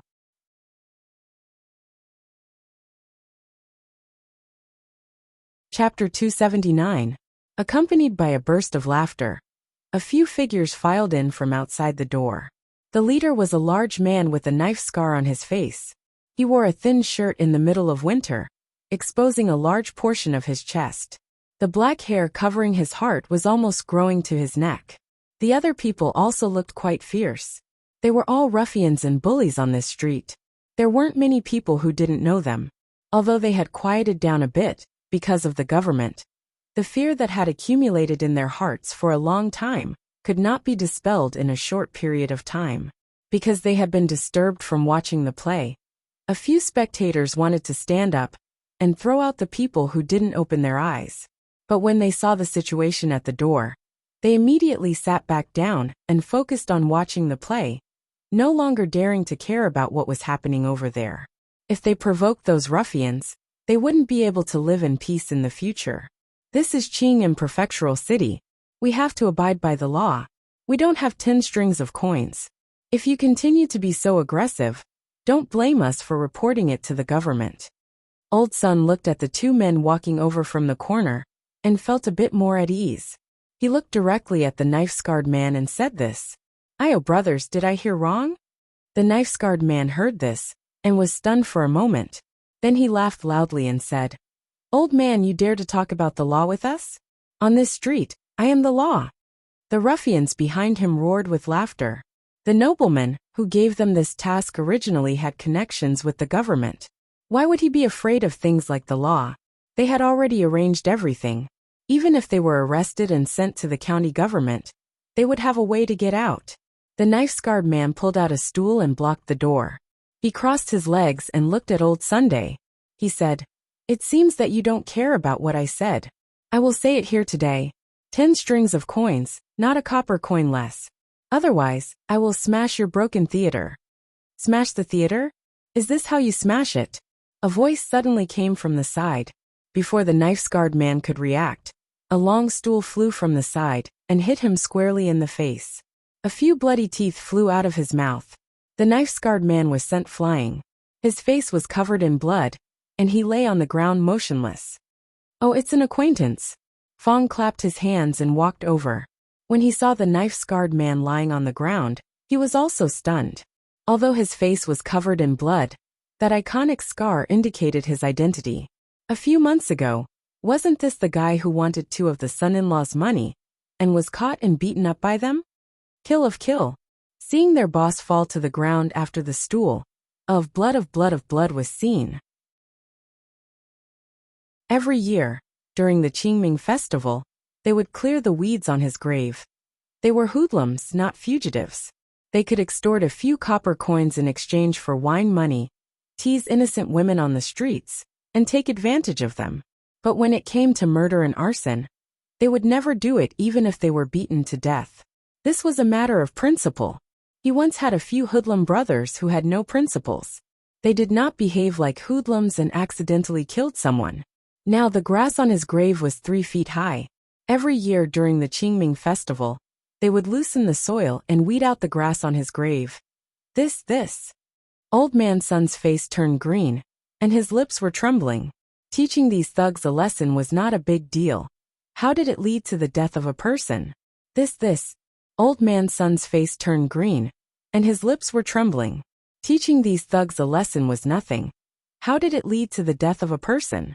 The death of a person was a big matter, and the audience in the theater were also in a panic. One after another, they stood up from their seats. "Don't worry, he won't die." Fong patted old man Sun's shoulder and said indifferently. He knew very well what he did. At most, this guy's nose bridge was broken, and a few teeth were lost. It was not that serious. "Big brother, you died so miserably." A young man knelt on the ground with a plop, and before his tears could fall, he received a heavy kick in the chest. "This daddy is not dead yet." The knife-scarred man crawled up from the ground. In this life, he may not have experienced big wind and waves, but small wind and waves had never stopped. The scar on his face was left from when he fought with others. A mere stool was not enough to take his life. "What are you still doing? Beat him up, beat him hard. Today this daddy will break his 2 legs." Blood flowed down from his forehead, and his eyes were blurred. He didn't recognize any acquaintances. He just wanted to break the legs of the guy who had just ambushed him. And the matter of the 10 coins was temporarily thrown to the back of his mind. Seeing that his big brother was not dead, the young man who was kicked immediately got up from the ground, rubbed his chest and said loudly, "Didn't you hear what big brother said? Break their dog legs." As soon as the word dog legs came out, half of his teeth were gone. Fong slapped the young man's mouth, and he flew out with his teeth. Just like the knife-scarred man just now, he lay on the ground without moving. The knife-scarred man wiped the blood from his eyes, and finally saw the man standing in front of him. The fierce expression on his face disappeared, and his whole body could not help but tremble. He would never forget that vicious beating for the rest of his life. Every night, he would dream about that face, and still have some lingering fear. Those people were all monsters, even more barbaric than wild beasts. If it was possible, he would never want to meet them in his life. Unfortunately, the heavens did not give them good luck. In the moment he was stunned, the brothers he brought all fell to the ground, and could not get up. This was such a familiar scene. The brothers with the best skills did not have the strength to fight back against these 2 monsters. They blocked a punch, and the next moment they were kicked to the ground. If there were constables coming at this time, this nightmare would be as complete as the last time. As if they heard the call in his heart, a few figures wearing black clothes quickly appeared in front of him. Just as he was about to cry and complain, he saw the leader of the constables walk over and greet the man with a smile. He didn't hear what they said, but soon, his brothers were chained up. After seeing the appearance of the leading constables, the knife-scarred man's 2 legs began to not listen to him.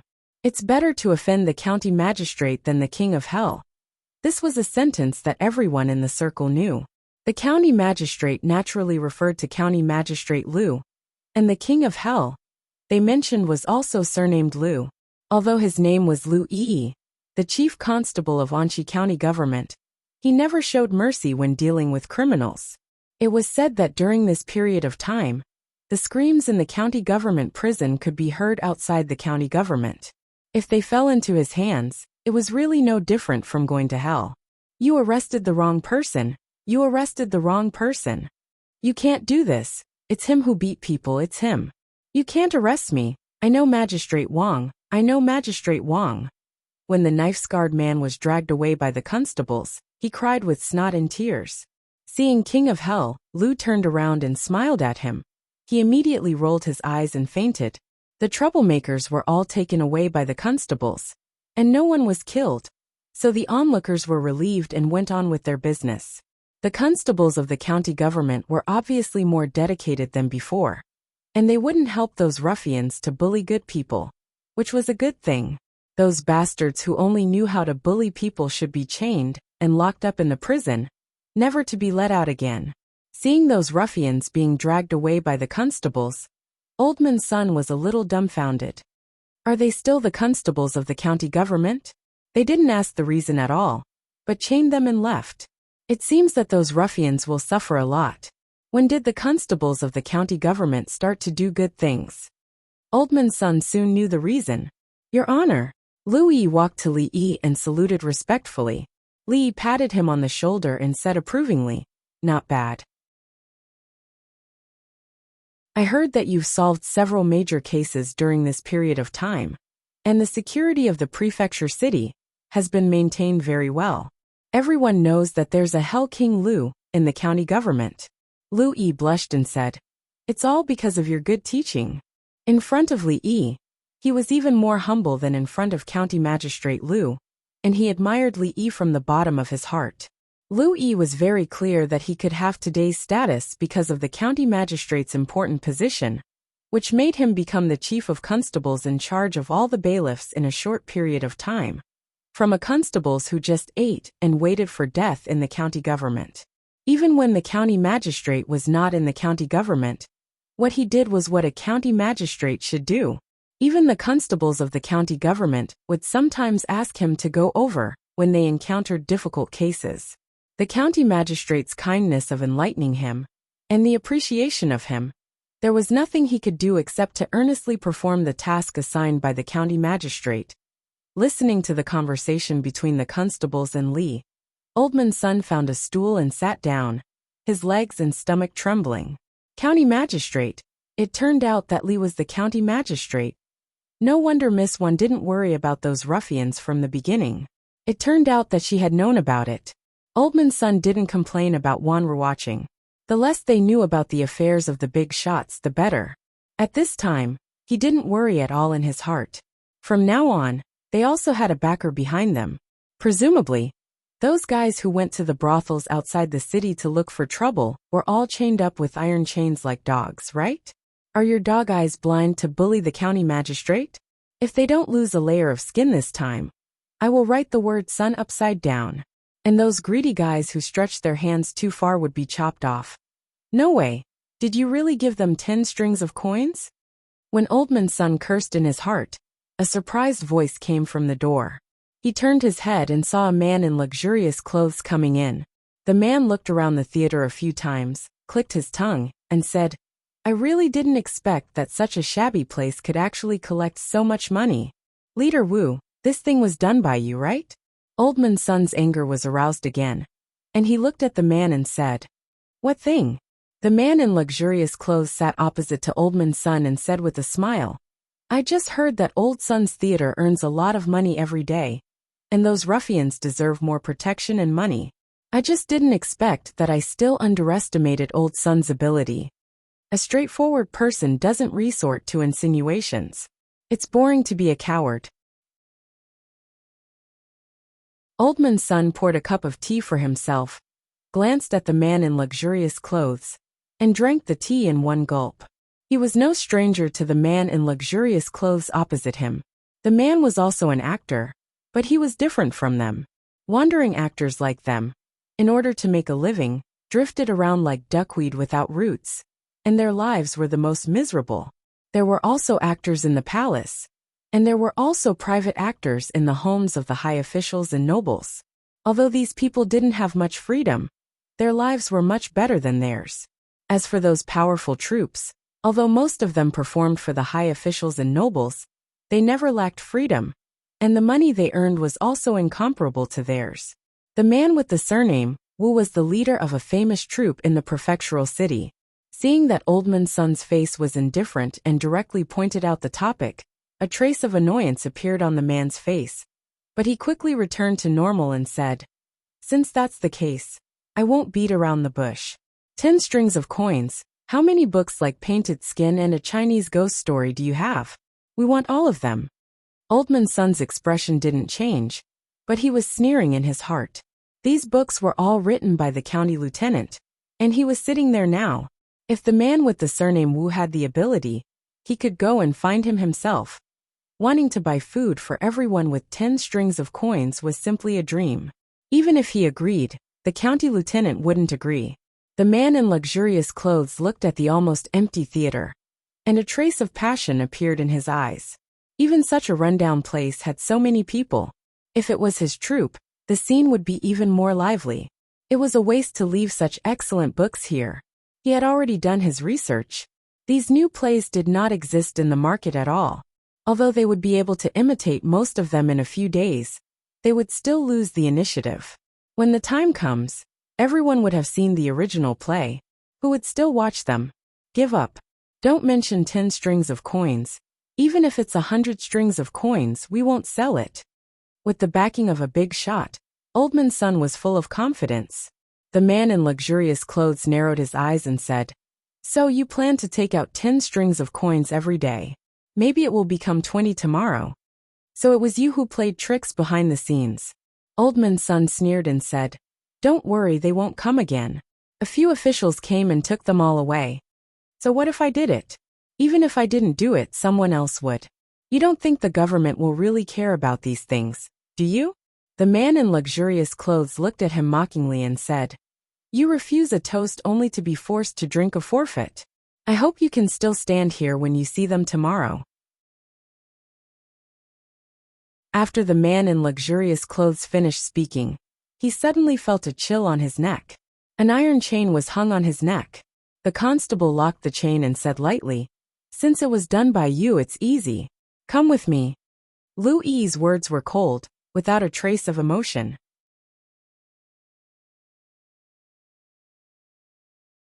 Chapter 280. There were only 3 days left until the end of the year. The closer it was to the new year, the easier it was for something to happen. The commoners in the prefectural city had already seen several groups of people with iron chains around their necks. They were all arrested and about to be dragged away. They were all familiar faces. Many people clapped their hands in glee when they saw hoodlums who did not do their jobs all day long being locked up in jail. This time, the other hoodlums in the city immediately calmed down. They obediently stayed at home and did not dare to wander around. Daoba and the others were all taken away. It was said that it was an order from King of Hell Lu. Daoba would be severely punished even if he did not die this time. It was better for them to behave themselves. Who knew if the iron chains would suddenly wrap around their necks? A theatrical troupe in the city suddenly closed its doors. The other troupes followed suit one after another. Only the theaters in the city and the brothels outside the city were still bustling with business. There was an endless stream of spectators. One group after another came and went. Everyone, including Old Sun, felt reassured when they saw the hoodlums who caused trouble being taken away by the officials. Now, even if they were to open brothels all over Anxi County, they would not encounter any obstacles. Who would have thought that the young man standing behind them was the county magistrate? Which hoodlum would dare to be reckless? Li Yi only asked the constables in charge of this street to pay more attention to this place. From today onwards, Old Sun and the others would most likely not encounter any obstacles. Perhaps it was because it was the new year. They did not see the young girl, who had become their disciple these few days. Recently, it was a busy time for the women and children. They cleaned up the dust, said goodbye to the old and welcomed the new, and used flour to make all kinds of shapes. On the 30th day of the new year, the residence was already decorated with lanterns and colored banners. Regardless of ancient times or modern times, the New Year was the most important festival of the year. On the night of the New Year, the family could gather together for a reunion dinner. This meant that the family would still have a surplus at the end of the year. It was the happiest and most satisfying thing. Today was a special day. The streets in the city were not very lively. The shops were only open for half a day. When the sky turned dark, everyone returned home to prepare a sumptuous New Year's Eve dinner. After closing the door of the residence, the inside became a world of its own. For the naughty children, today was the happiest day of their lives. As long as they didn't cause too much trouble, their parents chose to turn a blind eye. After nightfall, a bonfire was lit in the outer residence. The naughty children kept throwing bamboo into the fire, listening to the crackling sounds of the bamboo. They competed to see who threw the bamboo into the fire with the loudest sound. This was the most traditional firecrackers. As for the nice-looking fireworks, they were too expensive. His parents could not bear to buy them. They could only watch as white light shot out from other courtyards explode in the sky. Every sound would cause the naughty children to scream. Lee didn't have time to watch the fireworks. He was tired of all kinds of large-scale fireworks displays in his previous life. The scene here was too small, and it didn't arouse his interest at all. In order to prepare a sumptuous New Year's Eve dinner, the whole family was busy in the kitchen. For the remaining dozen or so families in the mansion, this might be the most extravagant New Year's Eve of their lives. Even for the poorest family, there wouldn't be a single chicken, duck, or fish missing. The family didn't lack money. It was fine to be frugal during normal times, but now wasn't the time to be frugal. Lee moved a small stool and sat in the corner to prepare the fresh fish that he bought this morning. How could such a grand occasion miss out on sweet and sour fish? Xiaohuan added firewood to the stove. Rui blanched the cut meat in the water before scooping it out and placing it on a plate for later use. Beside the table, Rui's knife danced in the air, and the tofu was cut into triangular shapes with uniform size and thickness. This was the only work she could do in the kitchen. Tonight, apart from Miss Liu, everyone would be able to cook 2 dishes. Xiaohuan had already been trained by Li Yi. In this world, she had already become an existence of the level of a chef. Needless to say, Rui's cooking skills couldn't even be compared to Li Yi's. In just a short while the table was filled with dishes. In the past it was Xiaohuan or Rui who cooked. Li Yi and Rui only needed to move their mouths. Perhaps it was because the 3 people in the family were cooking, and she was the only one standing at the side waiting for dinner. Mississippi Liu insisted on showing off her cooking skills. In the end, there was a plate of black substance in the middle of the table of delicious dishes. Li found it hard to imagine that the black substance was Lu Rui's fried chicken chops. She had clearly covered the chicken in flour and fried it in oil before scooping it out. Such a simple procedure had resulted in such a product when it came to Lu Rui. Li picked up the chopsticks and praised Rui's soup. The heat was just right. Xiaohuan's cooking skills had improved again, but she was unwilling to touch the charred substance. Try the dishes I cooked. Mississippi Liu picked up a piece of chicken chops and put it in Xiaohuan's bowl. Her eyes were fixed on him. Xiaohuan's pretty face turned pale. The thing she worried about the most had happened. She ran away quickly with the excuse of stomachache. Seeing that Rui's eyes were already looking at him, Li Yi's expression changed. Before he could react, there was an extra piece of black substance in his bowl. Mississippi Liu obviously didn't intend to let him go. It was her first time to cook. If he disgraced her this time, she might take revenge on him next time. Weighing the pros and cons, he felt that it was nothing to eat a little charred food. Eating charred food could make him rich. This was the principle his grandma told him when he was a child. Although it had never worked, maybe it would work here. A good fried chicken chops tasted like charred food. Li Yi had a new evaluation of Mississippi Lu's cooking skills.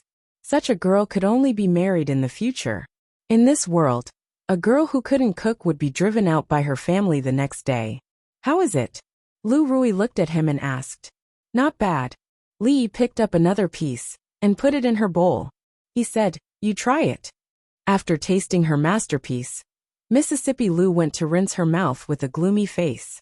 After Xiao Huan came back, she quickly put the charcoal back when she was not there. She patted her little chest and looked like she still had a lingering fear. After rinsing her mouth, Mississippi Lu threw those things into the dustbin and didn't mention anything about cooking. After dinner, there were more activities. Xiao Huan and a few close friends were carrying out some secret activities. Li Yi lit the fireworks, which caused the naughty children to scream around him. There were explosions in the sky from time to time. Since he could remember, it was the first New Year's Eve without the Spring Festival Gala. It passed just like that. When the bell rang in the distant night, history turned to a new page. Time officially entered the second year of Jinghe. Li Yi carried the little servant girl, who was sleeping on the night of the new year, and gently placed her on the Kong. After covering her with the quilt, he quietly left. The fireworks in the distance were still brilliant. There was no ban on setting off fireworks and firecrackers here, and there was no need to worry about the haze. Li Yi stood under the porch and looked at the night sky in the distance. He didn't look away for a long time. The last time he saw something like this, it wasn't the sky. A long robe was draped over his body. Li Yi retracted his gaze. When he turned around, he embraced the woman in front of him. Under her slightly startled gaze, he held her hand and led her into the room.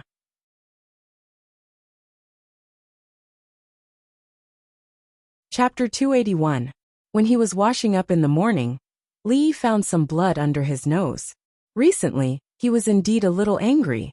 After a few nights of improving their relationship, he could even sleep in the same bed with Rui at night. However, every time he was about to reach the last step, she would sleep in another bed. This was a sin. Li Yi even suspected that she was deliberately teasing him, but he could only sigh in his heart. When would these days come to an end? During the Spring Festival in the previous years, he had to visit his relatives and friends from the second day of the new year.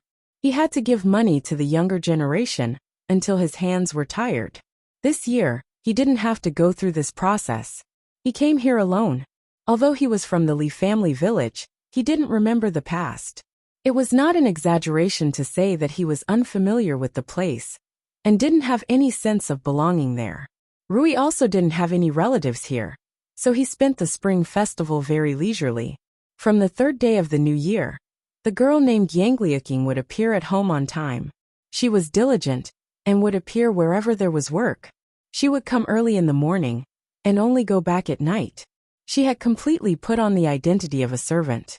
It seemed that she wanted to use this method to impress Rui. Sometimes when Rui was practicing, she would stare at him without blinking. Rui also didn't chase him away, which made Li Yi feel a little strange. He didn't know what she was thinking, but he didn't intend to care. Whether she accepted a disciple or not was her business. These days he had his own things to do. This half a month was the busiest period of time in Qing, a prefectural city. All officials, big and small, could not take a break. As the county magistrate, maintaining the security of the city was his main responsibility. The frequency of patrols on the streets had obviously increased. Every day, they would deal with a few small cases. Fortunately, there were no major murders. With Lu Yi around, his subordinates could handle everything. When there was nothing to do, Li Yi would drink tea and read books in the county government office. It was extremely worry-free for the county lieutenant to do this. Daniel had been walking back and forth in front of Li Yi for a while, which annoyed Li Yi. Since he could get out of bed after his wounds got better, he ran to the government office to report. In addition to going to the brothel, he was also honest. However, no matter how honest he was, Li Yi wouldn't allow him to keep walking in front of him.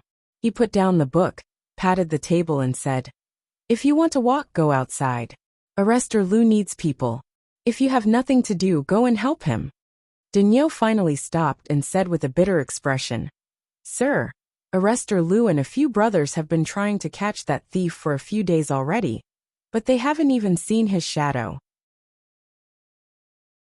Every night, there are big houses being robbed, so that thief is probably not easy to catch. Seeing that the teacup in front of Li Yi was empty, he hurriedly ran over and filled it for him.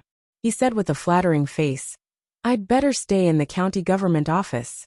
I can still help Milord pour a cup of tea." After spending so much time together, Daniel had already figured out the county lieutenant's temperament. Magistrate Li was not like the previous county lieutenant Zhou, who always had a stern face and often scolded them. The current county lieutenant was not only more capable than the one surnamed Zhou, but he was also very approachable. Even if he saw them slacking off, he would at most give them a kick in the butt. Last time, Milord Li took the knockout drug from him and gave him a lot of money as compensation. He couldn't refuse it. He was not like Zhou Pixiu, who only gave money to his brothers but never gave it out. That bastard deserved to be put in jail. As soon as Daniel filled up Li Yi's teacup, there was a commotion at the door. Several constables walked in dejectedly, seeing their bruised and swollen faces. Li Yi stood up and asked curiously, "What happened to you guys? How did you end up like this?"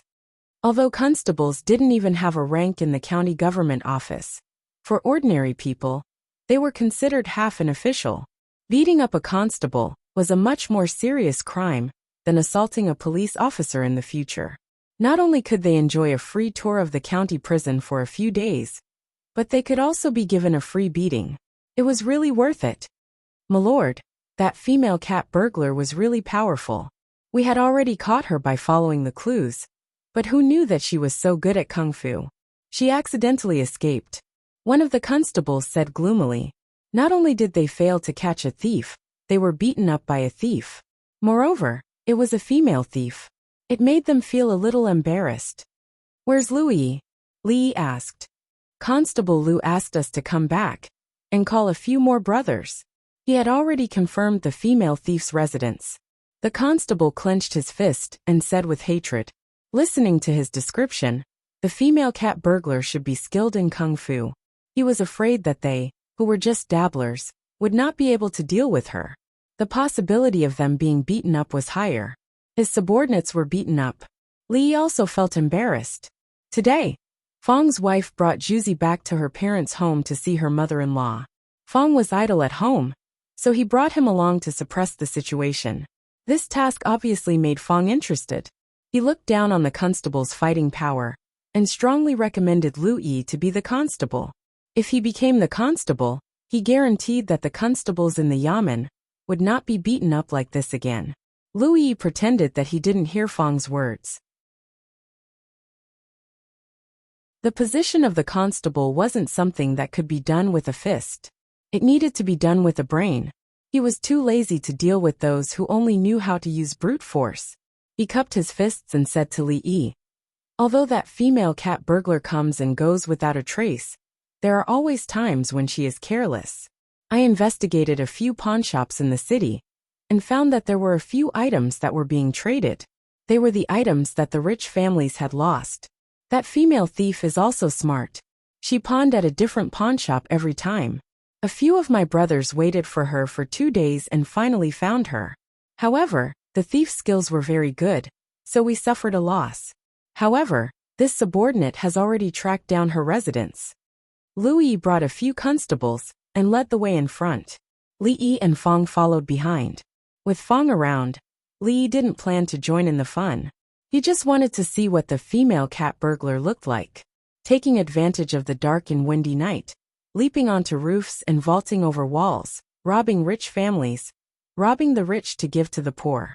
This was the standard routine of chivalrous men in wuxia novels. The person in front of them might be such a chivalrous woman. As for Li Yi himself, in the novels, he was a villain who only knew how to plunder the people's wealth and went against chivalrous men. His ending was usually not very good. As the few of them walked and entered the northern area of the city, the houses were obviously low and dilapidated. Li Yi remembered that Dania's family lived here. "Sir, it's here." Lu Yi pointed at a dilapidated courtyard in front of them and said softly. A brother in plain clothes followed her from afar and saw her enter this courtyard. Li Yi waved his hand, and 2 constables kicked open the door. The constables immediately rushed in, unsheathed their weapons, and looked at the courtyard vigilantly. After all, she had suffered a great loss at the hands of the female cat burglar. No one would look down on her just because she was a woman. In the courtyard, more than 10 children were gathered together, holding buns in their hands and chewing on them. Seeing so many constables coming in, a 7 or 8-year-old girl was shocked and accidentally dropped the bun on the ground. After being stunned for a moment, she immediately picked it up and hid it behind her clothes. "Hey, female thief, you are already surrounded by us. Hurry up and surrender." One of the constables looked at a girl who was about 16 or 17 years old and shouted loudly, "Sister, run." Seeing that the constables had barged in with knives, a boy's face changed and he shouted loudly. A few boys immediately ran out from the crowd. The oldest was about 11 or 12 years old, and the youngest was only 7 or 8 years old. At that moment, they were all baring their teeth at Lu Yi and the others, as if they were going to charge at them at any time. "Why is it her?" Fang's mouth was wide open. He looked at Li Yi with a face full of surprise. Seeing that the children had fierce expressions and were staring at Lu Yi and the others, Li Yi realized that he had actually guessed correctly.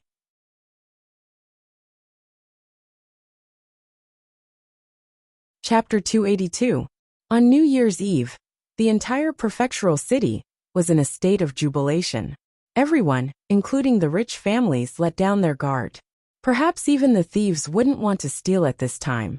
The heroine who robbed the rich to help the poor took this opportunity to climb over the high walls and steal the people's belongings. It wasn't for personal gain, but to help these helpless children. When she pawned the belongings, she had to be careful not to be discovered by the dog official and his henchmen. If something happened to her, the children would have to beg outside.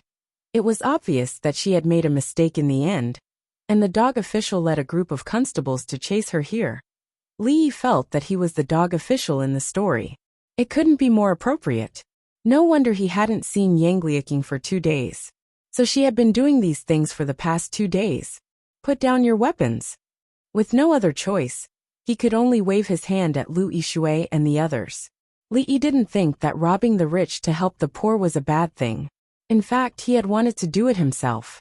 Moreover, the clothes he changed out of this morning were taken to be washed by others. It wasn't good for his subordinates to point knives at her at this time. "Take out all the things you stole."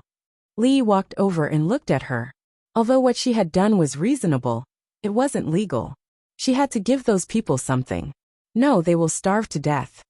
The girl looked up at him with a hint of stubbornness in her eyes. She shook her head. Li Yi looked at the dozen or so children behind her. The girls were hiding behind the boys, and the boys were protecting them. They were still staring at him and the others.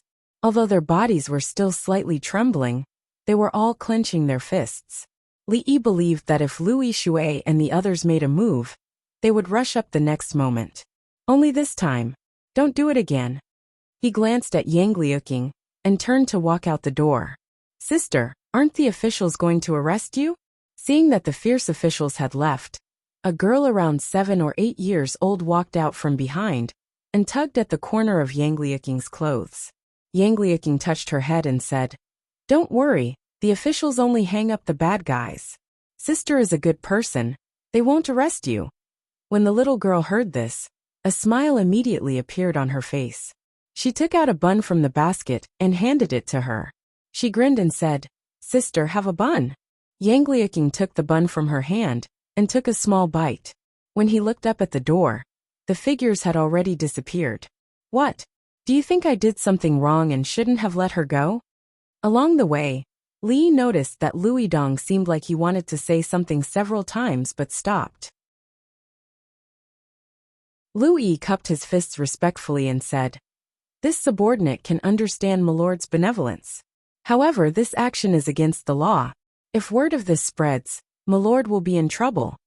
Li Yi smiled and said, "The law is dead, but people are alive. If we capture that woman today, perhaps those children will starve to death. Reason and the law are sometimes in conflict. How to make a decision?" As long as you're not letting your heart down, it's fine.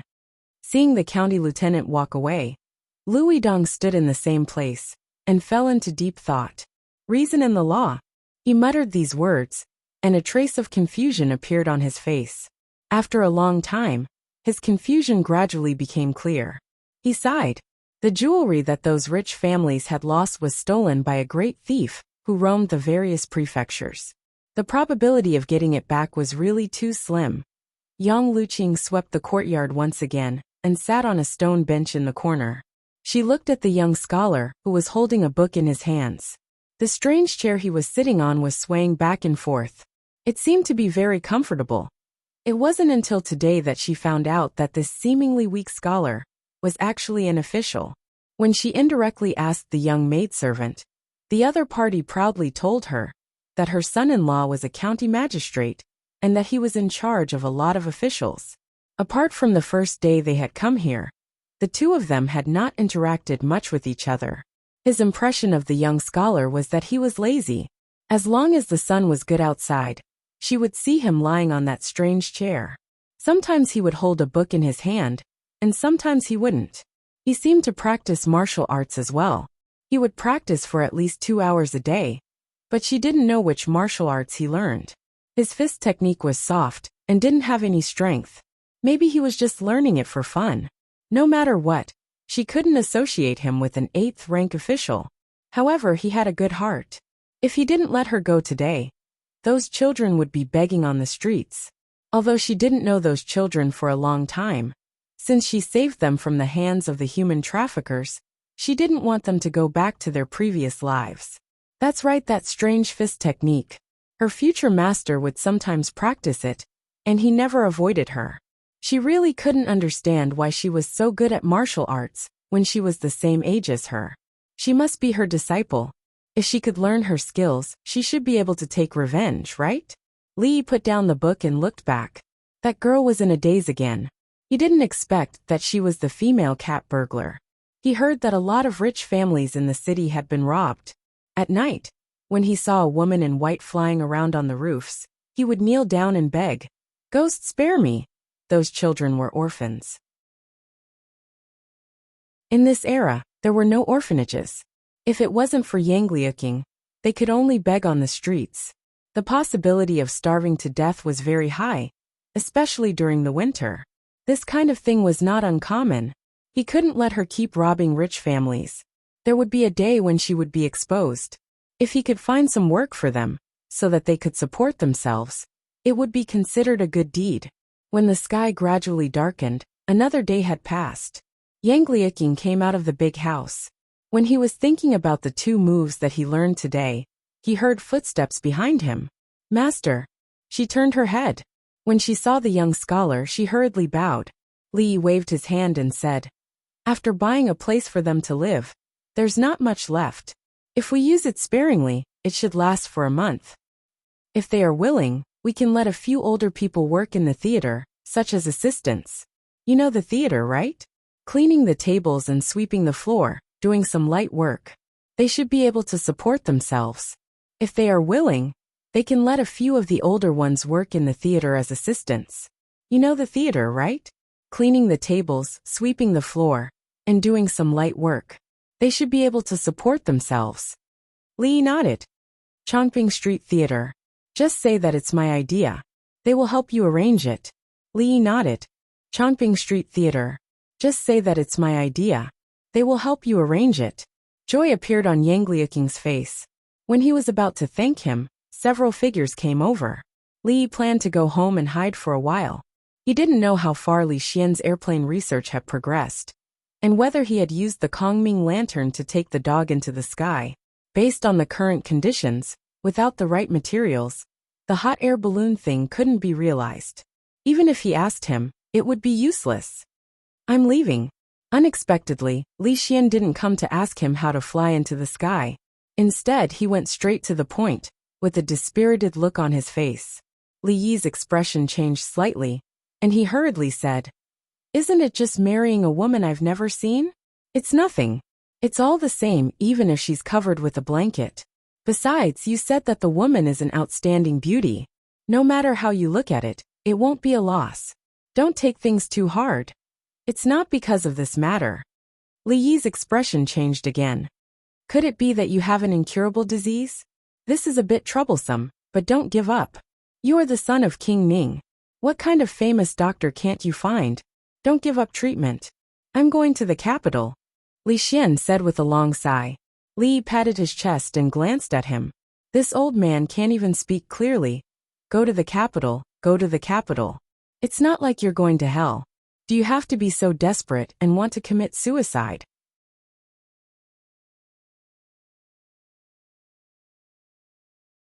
Chapter 283. Winter was not a good season to bid farewell. There had been no snowflakes since the spring festival. Otherwise, he could copy Shou Yingjing's poem for him. Song of White Snow sends Li Xian back to capital city. The north wind blows the white grass, and it snows in August. I'm leaving tomorrow. Tonight, I'll treat you to a drink in Jade's yard. Don't go home until you're drunk. Li Xian waved his hand and said straightforwardly. Li Yi did not understand how his jadeite yard came about. He went to jadeite yard to listen to music. He went to jadeite yard to eat. He went to jadeite yard to drink. But strangely, he never did anything serious there. Forget about Jade's yard. Let's go to Rui yard as usual. Drunkenness would cause trouble. It was okay in his own home, and nothing would happen. But in a brothel, Li Yi was really worried about his chastity. Don't be so wishy-washy. What's so good about Rui yard? Let's go to Jade's yard. Li Xian took the lead, and two guards carried Li Yi, who was very reluctant. In Yang Liuking's surprised eyes, they soon disappeared. The night was always the busiest time in the brothels, especially on the 1st and 15th day of every year. It was the day when the brothels competed for the courtesan bell. All the famous courtesans tried their best to get a high ranking. This was a great help to improve their fame and value. If they could become one of the top 10 courtesans, they would be pursued by countless people in the following year, and they would gain both wealth and fame. For their girls, all the brothels actively cooperated with the publicity. Prostitutes, who were rarely seen, performed on the stage one after another, which naturally attracted the attention of a group of wolves. When the beauties glanced around, they wanted to empty their pockets. The business of a brothel in one day was comparable to that of 10 days, or half a month before. Only artists were qualified to run for the title of courtesan belle. A withered flower could not attract the attention of those nobles. If one of the top 10 courtesans could settle down in his brothel, the next year's wealth would definitely roll in. Every courtesan was a cash cow for the brothel to which he belonged. Within the jadeite courtyard, after passing through the winding corridors and isolating the noise outside, a woman stood quietly by a table in a secluded room. Her wrist slowly moved, as if she was drawing something on a piece of paper. Drunken M.O. You can't always not go out to meet the guests. The courtesan competition has already started. Mom is relying on you to make us proud. The Jade Courtyard's madam stood beside her and urged. Don't we still have Xiang Xiang and Miao Miao? The woman added a few more strokes on the paper and said casually. The brothel keeper's face turned bitter as she said, I owe my great aunt. How can they compare to you? Listen to Mama's advice. Go out and show your face.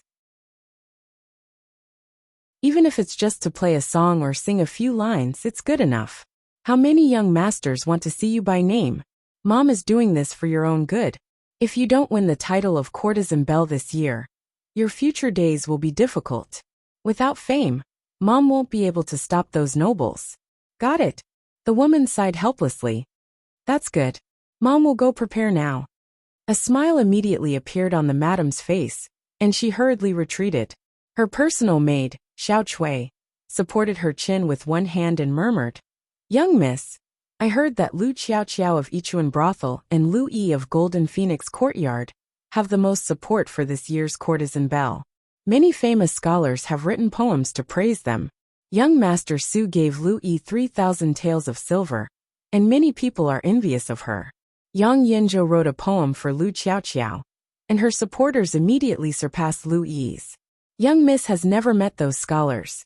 What will you do if you don't win the title of courtesan belle? The maid's worry was not without reason. The courtesan belle election was obviously based on popularity.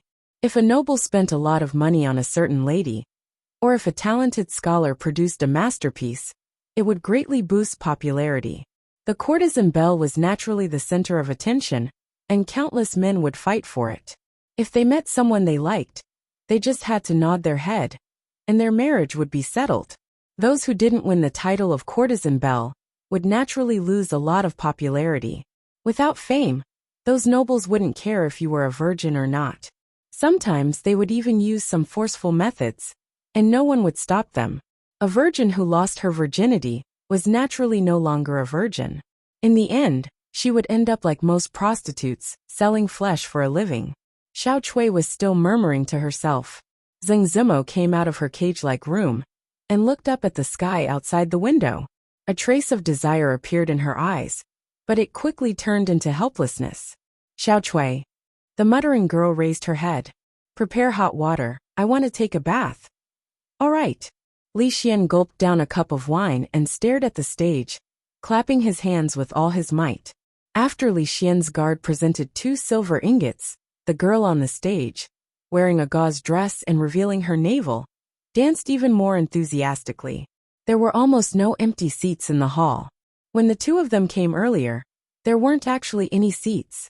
After Li Xian's guard put his arm around a fat man's neck and said a few words intimately, the fat man smiled and gave up the seat that was supposed to belong to him. As the girl twisted her waist, a burst of cheers came from below the stage from time to time. Regardless of whether it was a burly man or a refined scholar, they all stared at the stage without blinking, as if they wanted to see under the gauze dress. Some even stared at the girl's navel and drooled. Li even saw a guy in the corner with his hand in his crotch, not knowing what he was doing. They were all a bunch of good-for-nothings. A simple twist of the navel was enough to make them so excited. Had they seen striptease or pole dance before? Even though he hadn't seen it himself, his horizons were at least 1,000 years ahead of them. So he wasn't as unbearable as they appeared. At this moment, he was focusing on the delicacies in front of him. He had to admit that the dishes here had their merits. Putting aside those fancy dishes that didn't taste very good, this dish called Blaze of Colors was actually a side dish made of shredded radish mixed with an unknown substance. It was very delicious and went very well with the rice. Young master, look at him. He looks like he hasn't eaten for a few days. A chuckle came from the side. Li Yi turned his head and saw 2 young masters sitting there. At this moment, one of the younger ones was pointing at Li Yi with his finger. He was smiling so widely that he couldn't even open his eyes. He spat in his heart and turned his head away. A grown man actually covered his mouth when he was laughing. Perhaps he had some special fetish. If he looked at him any longer, he wouldn't be able to eat anymore. Don't be rude. Seeing the other handsome young master gently open his hand, the action of a grown man was actually very seductive. Li Yi felt even more disgusted. He couldn't help but move a little to the side to avoid being affected by these 2 traps.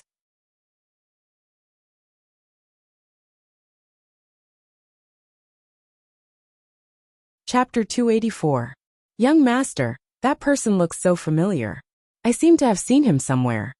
Li didn't want to pay attention to the 2 effeminate young men, but the guy who laughed at him just now said again. He couldn't help but turn his head to look at them. They were very strange faces, and he was sure that he had never seen them before. The 2 young men were very handsome. Li looked at them again, and then he immediately shivered. He actually felt that these 2 guys were good-looking just now. Bah, they were just sissies. Not only did they look like a sissy, but they also talked like a sissy. He made a face at the guy who pointed at him, and continued to fight with the food in front of him. Poof! The young man who had just taken a sip of tea next to him, and had not had time to swallow it, saw his face. He couldn't help but spit out the tea in his mouth, and hurriedly took out a handkerchief to wipe his mouth. Li Yi, who inadvertently caught a glimpse of this scene, immediately felt a chill in his heart. Seeing a beautiful sissy wiping the corners of his mouth with a handkerchief, no matter how delicious the food was, he couldn't eat anymore. Who would carry a handkerchief with them? However, what made him feel strange was how the 2 little submissives came together. After all, 2 tigers cannot live in the same mountain. How could a table accommodate 2 sissy? For the sake of what he had just eaten, Li decided to turn his back to them and sat next to them. Your wife is strict. You have never seen such a scene, have you? Li Xian saw Li change to a seat with a wide view, facing the dancers on the stage, and his face showed a little complacency. Li curled his lips disdainfully. When he secretly watched the Japanese bisexual, he didn't know where this guy was. It was a big scene to show his belly button. If he saw the striptease of the future, he would have a nosebleed. As if he didn't see the disdain on his face, Li Xian tempted him and said, Anyway, you have nothing to do here. Why don't you go to the capital with me? The brothels in the capital can't be compared with here. More than half of the world's famous prostitutes are in the capital. They won't let you down. What's more, once you get there, your wife won't be able to control you anymore. You can do whatever you want. Li Xian tried to use this matter to tempt Li Yi. He went to the capital alone, and he didn't know when he would return. Without Li Yi, when his research encountered difficulties, he might not be able to get any inspiration, and it might be put on hold indefinitely. Bah! It seemed that Li Xian's grimace had made the handsome boy next to him feel dissatisfied with Li Yi. When he heard Li Xian talk about brothels and famous prostitutes in the capital, he secretly spat and showed an incomparably disdainful expression. Forget it. I plan to spend the rest of my life in Qing'an Prefecture. I have no intention of going to the capital. I wish you all the best. Li Yi raised his cup and drained it in one gulp. Li Xian was very disappointed with his refusal. Emingzu was right. This guy didn't have any great ambitions. No matter what kind of temptation he used, it was of no use. He didn't know if Uncle Huang had any other reason for summoning him to the capital other than to complete the wedding. Although the capital was good, it was still more comfortable in Qing'an Prefecture. Hey, you two little brothers, you look unfamiliar. You're not regulars here, are you? The handsome boy was looking at Li Yi and Li Xian with a disdainful expression. He thought to himself that these two looked talented on the outside, but their hearts were so unbearable. Suddenly, a figure appeared beside him. When he turned his head, he saw a large man sitting next to him. There was a smoky smell on his body, and he quickly moved to the side. Aya, it's the first time I've seen the two of you, but I feel like I've known you for a long time. I wonder what your names are. The large man smiled and reached out to touch the boy's hand on the table. Ah, what are you doing? The handsome boy jumped in fright and immediately jumped away from his seat. He looked to his companion beside him for help. Young master. Li Yi actually saw a trace of lust in the large man's eyes. That's right, it was lust. A big man actually showed an evil gaze to two other men. Damn, this man looked so strong, but he was actually a dead piece of glass. It's nothing. I just want to make two more friends. The smile on the man's face became even wider. As he spoke, he reached out to touch the other person's cheek. Please conduct yourself. The young man immediately stood up and said with a livid face. The attention of the surrounding people was originally focused on the increasingly enchanting dancers on the stage. Suddenly, they heard a reprimand and all turned their heads. Why is it him? This guy is here to look for those handsome young masters again? It's a pity for those two handsome young masters. The crowd was clearly very familiar with this large man. Their faces all showed disgust. Some people even moved away to keep a sufficient distance from him. The large man's eyes narrowed. He looked at the two people and said, It's just to make friends, you don't have to go so far. Young master, let's go. The handsome boy pulled the young man's hand and said in a low voice with a pale face. Looking at the unfriendly large man, the young man's face also turned pale. He somewhat regretted sneaking out tonight. Just as he was about to pull the boy away, the large man sneered and blocked in front of them. He said, The fun has just begun. Don't be in such a hurry to leave. Li Yi sighed and planned to stand up. He didn't have a good impression of the two sissies. He didn't discriminate against the large man's fetish. However, this kind of thing was about mutual consent. There was no point in forcing or threatening them. As the county lieutenant of this county, since he encountered this kind of thing, he couldn't just stand by and watch. However, the human feelings of this era were far from as indifferent as the future. There was no lack of heroes who would pull out their swords to help when seeing injustice. His Highness, who always had a strong sense of justice, was clearly such a hero. Scram, don't disturb this young master's mood. Li Xian's method was simple and crude. He stood in between the large man and the two people with a disdainful expression. He acted like a spoiled brat to the extreme. A few guards already followed him. If the large man made any strange movements, he would immediately be cut into pieces. The boy and the young man looked at him with eyes filled with deep gratitude. Oh, this little brother is quite handsome. The large man originally wanted to get angry, but when he saw that the person in front of him was actually a similarly handsome young master, a smile appeared on his face. Li noticed that Li Xian's expression was starting to freeze. He knew that this guy was finished. If it were him, he would have already demonstrated a whole set of 18 dragon subduing palms on this man's body. Knowing that the person in front of him was helping him out, the young man hurriedly cupped his hands towards Li Xian and said, "Thank you, young master." Step back. Li Xian's face was cold. He extended his arm and signaled the two people to step back. When he accidentally touched the young man's chest, he lightly patted it twice. He looked at him in surprise and said, "I couldn't tell, but this brother's body is quite sturdy." Young master." The boy watched as the man patted his young master's chest twice. He was speechless with his mouth wide open.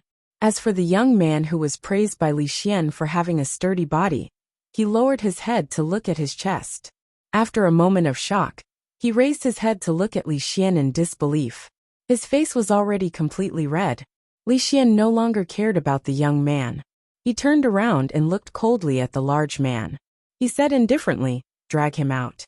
These days, he had accumulated a lot of resentment in his heart. It was time to vent it. At first, the large man did not understand his words. However, when his shoulders were pressed down, and he could no longer use any strength, his face began to turn pale.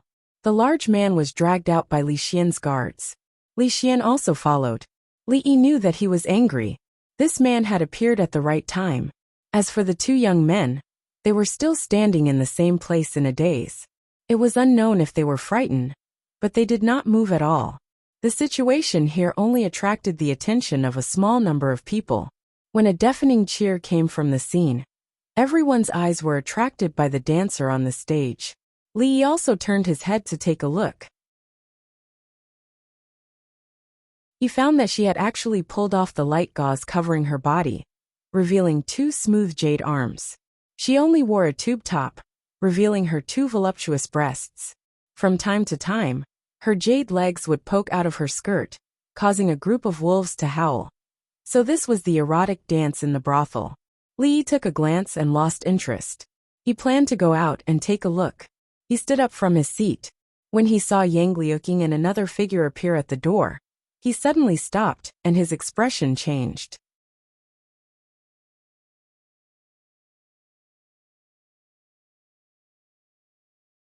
Chapter 285. Master, the jadeite courtyard they mentioned just now should be here. Yang Liuqing raised his head, looked at the horizontal board above, and asked tentatively, "Should we go in and look for it?" Standing at the door, they saw a scantily dressed woman flirting on the stage, and the men below the stage were making a fool of themselves. Lu Rui frowned. How could a decent woman go to such a place? She turned her head, looked to the side and walked straight over. Seeing that she didn't correct her master, just now, Yang Liuqing was secretly happy and followed her closely. A scream came from the corner not far away. Several figures surrounded the corner, and the scream was extremely shrill and tragic. After a while, Li Xian walked out from inside with a satisfied face. He stretched his muscles and felt that his whole body was extremely comfortable, and his mood immediately became much better. He let out a long sigh of relief, and when he looked up, he saw two pairs of unkind eyes. He blinked his eyes and said naturally, "What a coincidence, ladies." Li Yi found that nothing good would happen when he met Li Xian, especially when he was dragged to the jadeite courtyard. Rui was at the door, and going out now was no different from courting death. If she caught him going to the brothel to watch erotic dances, he would have no place to hide his face in the future. He slipped away from the table with his waist bent. He couldn't go to the front door, so he quietly went around to the back. When he saw a small door, he quickly went in. Not long after, several young childs swaggered into the jadeite courtyard. A handsome, fair-faced young man shook his folding fan, glanced around the hall, and shook his head. No. Another young child immediately looked at the young man in the front. Li Xian also looked confused. He pointed to a table that had been occupied by someone and said, "It's impossible. He was here just now." He looked back at the guards and asked, "You guys, did you see him go out just now?" "No." The guards shook their heads. The young man weighed the folding fan in his hand and said indifferently, "Go in and look for it." The dance on the stage had obviously reached the most intense and exciting time, and the dancers' movements were more open and bold. Shameless. The handsome young man's face turned red with just one glance, and he secretly spat. When he turned around and saw that the young man's face was also a little red, his heart calmed down a lot, but he no longer dared to look at the stage. Damn it, don't tell me there's no back door in this jade courtyard?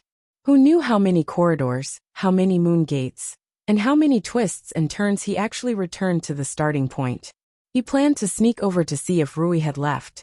Just as he took a step forward, he saw two handsome young masters walking out from the small door. When he took a closer look, he realized that they were not handsome young masters at all. They were Lu Rui and Yang Liaking disguised as men. Others might not be able to recognize them easily if they changed their clothes and tied up their hair. But how could Li Yi not recognize them after getting along with them for so long? There was still a distance to the nearest moon gate.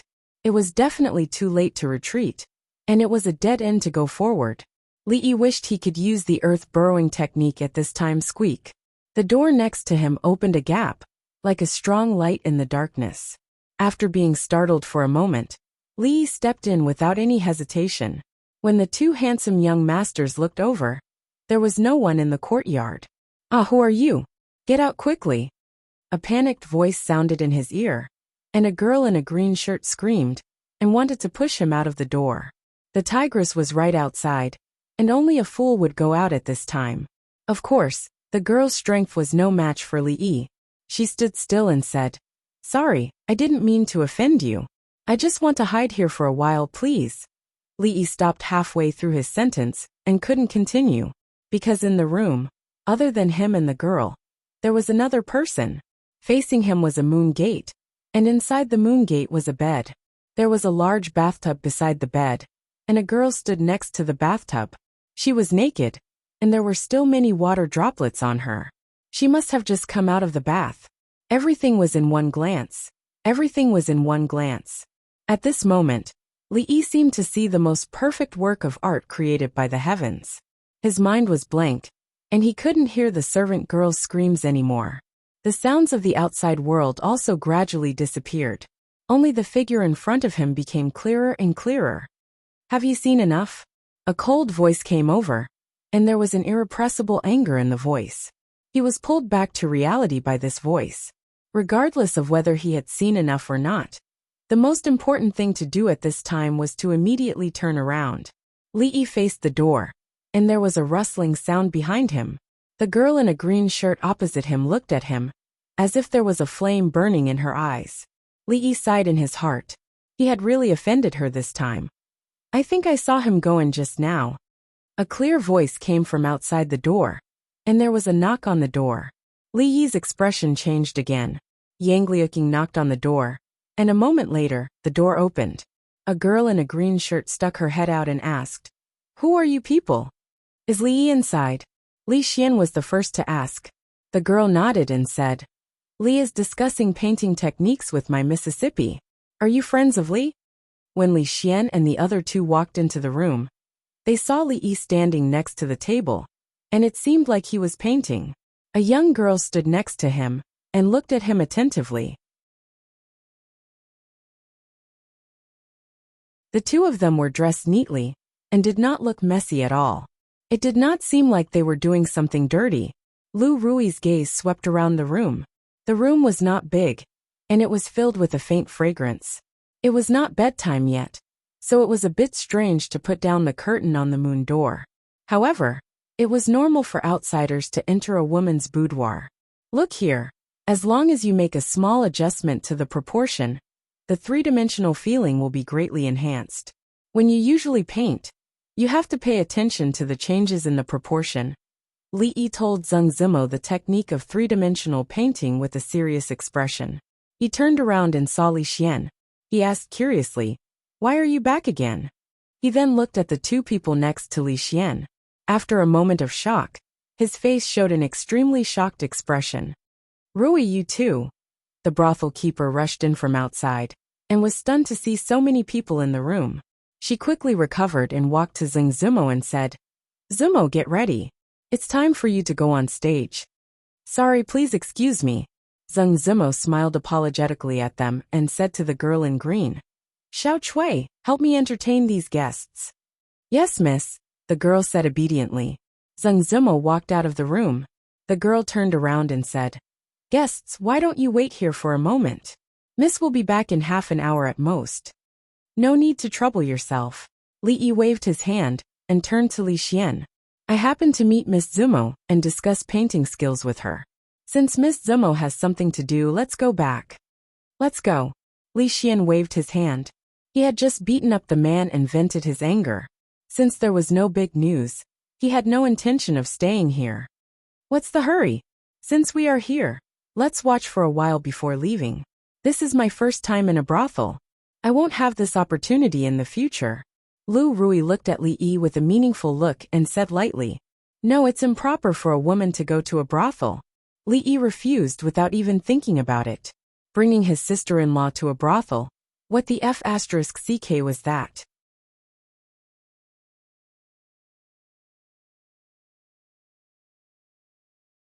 Chapter 286. It turned out that Mississippi Lu shouldn't be restricted by the demands of secular women. She wasn't asking for Li Yi's opinion when she said that she wanted to visit a brothel. She was just announcing it. With one hand behind his back and the other waving a folding fan, the temperament of an elegant young master was undoubtedly revealed. Looking at the flirtatious glances of the brothel girls, Li Yi really wanted to yell, "Are you guys blind? Changing clothes and hairstyles, and you can't even recognize the gender?" In the past, he thought that it was bullshit to disguise a woman as a man in TV dramas. As long as one wasn't blind, they would be able to see it. Now, it seemed that he had wronged the scriptwriter. "Young masters, are there any girls that catch your eye? I'll arrange them for you right away." The brothel keeper ran over enthusiastically and glanced at Lu Rui and Yang Liuqing with a strange look.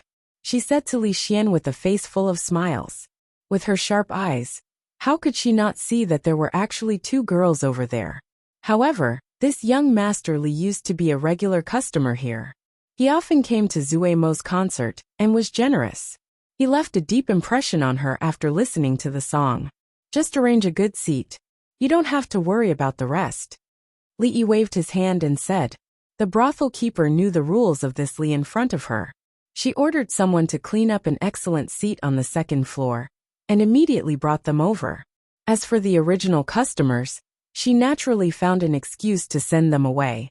Seeing Li Yi glaring at him with dissatisfaction, Li Xian made an innocent expression, meaning that this matter had nothing to do with him. Not knowing what kind of tricks Mississippi Lu was going to play, Li Yi couldn't just leave.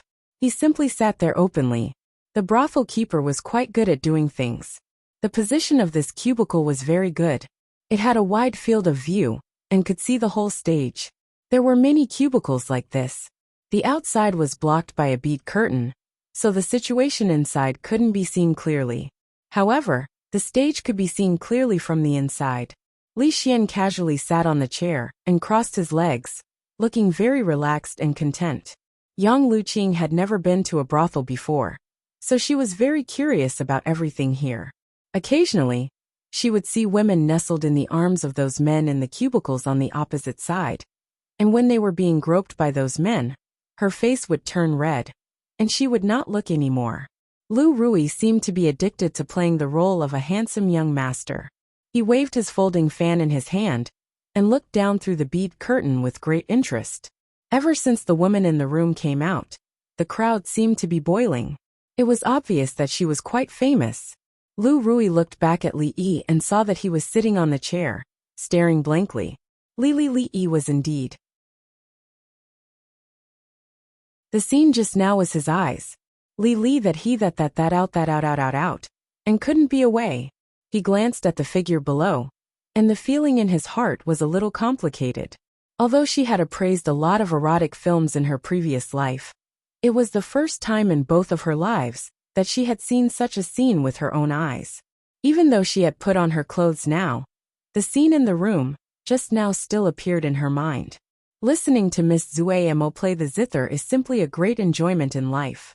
Although Miss Zuemo is proficient in zither, chess, calligraphy and painting, the most amazing thing is her painting skills.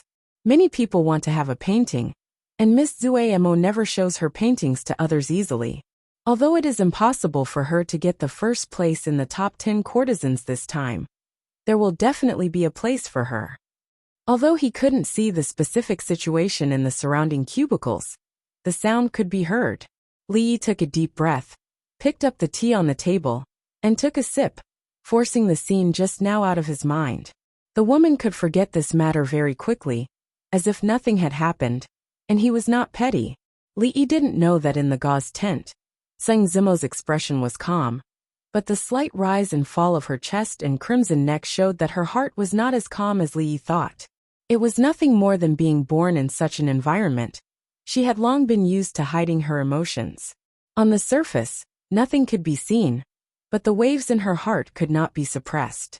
Although she was in a brothel, she had been raised as a chaste person since she was a child, and all the people who taught her were women. She had never been seen by a man.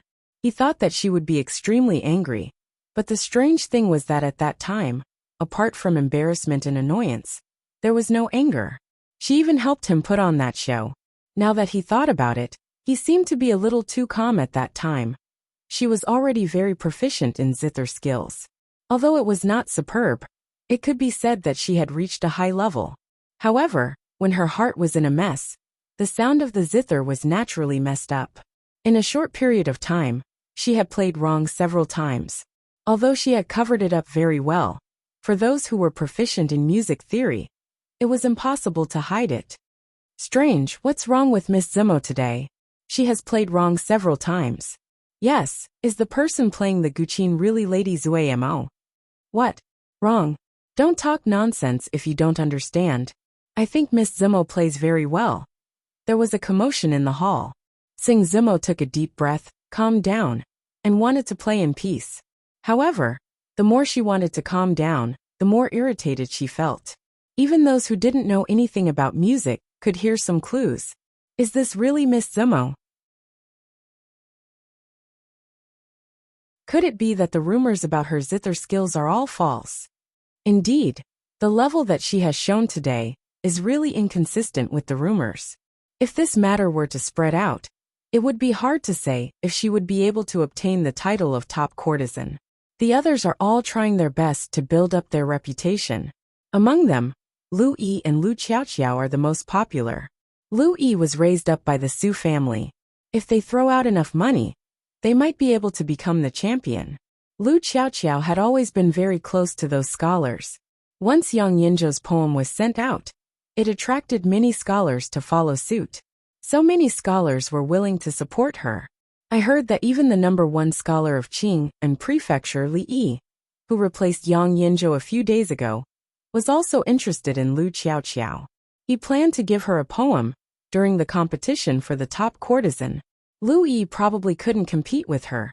Miss Zimo doesn't compete at all, and has rejected so many scholars. This has already made them very dissatisfied. They will definitely not support her like last year.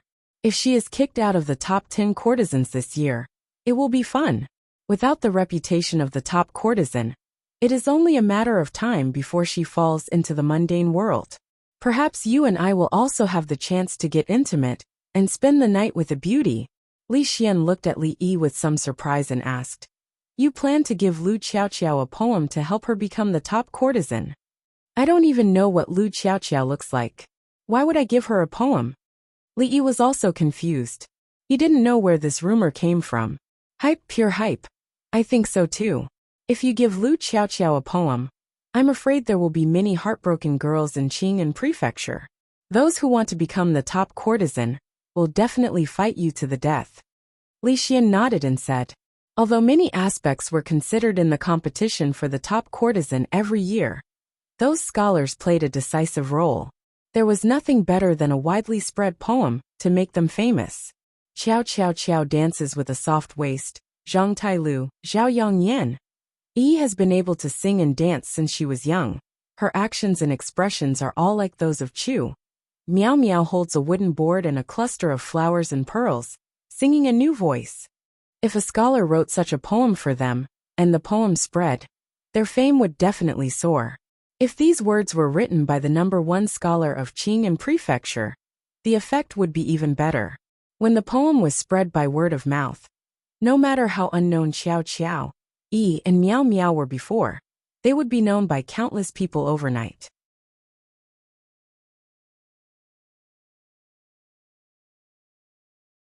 Although this #1 scholar was so low-key that many people had even forgotten his name, Li Xian could be sure that if he wrote a poem for a girl, the position of the top courtesan would not be contested by others. They would just go and do what they were supposed to do. You're tuning in to the Dreamy Chapters YouTube channel. We're so grateful for your support, and don't forget to subscribe to join us on this incredible journey through captivating stories. Your generosity through donations truly makes a world of difference, as it's the primary source of revenue that allows me to expand and enhance this channel for you. Thank you from the bottom of my heart for being a part of this adventure.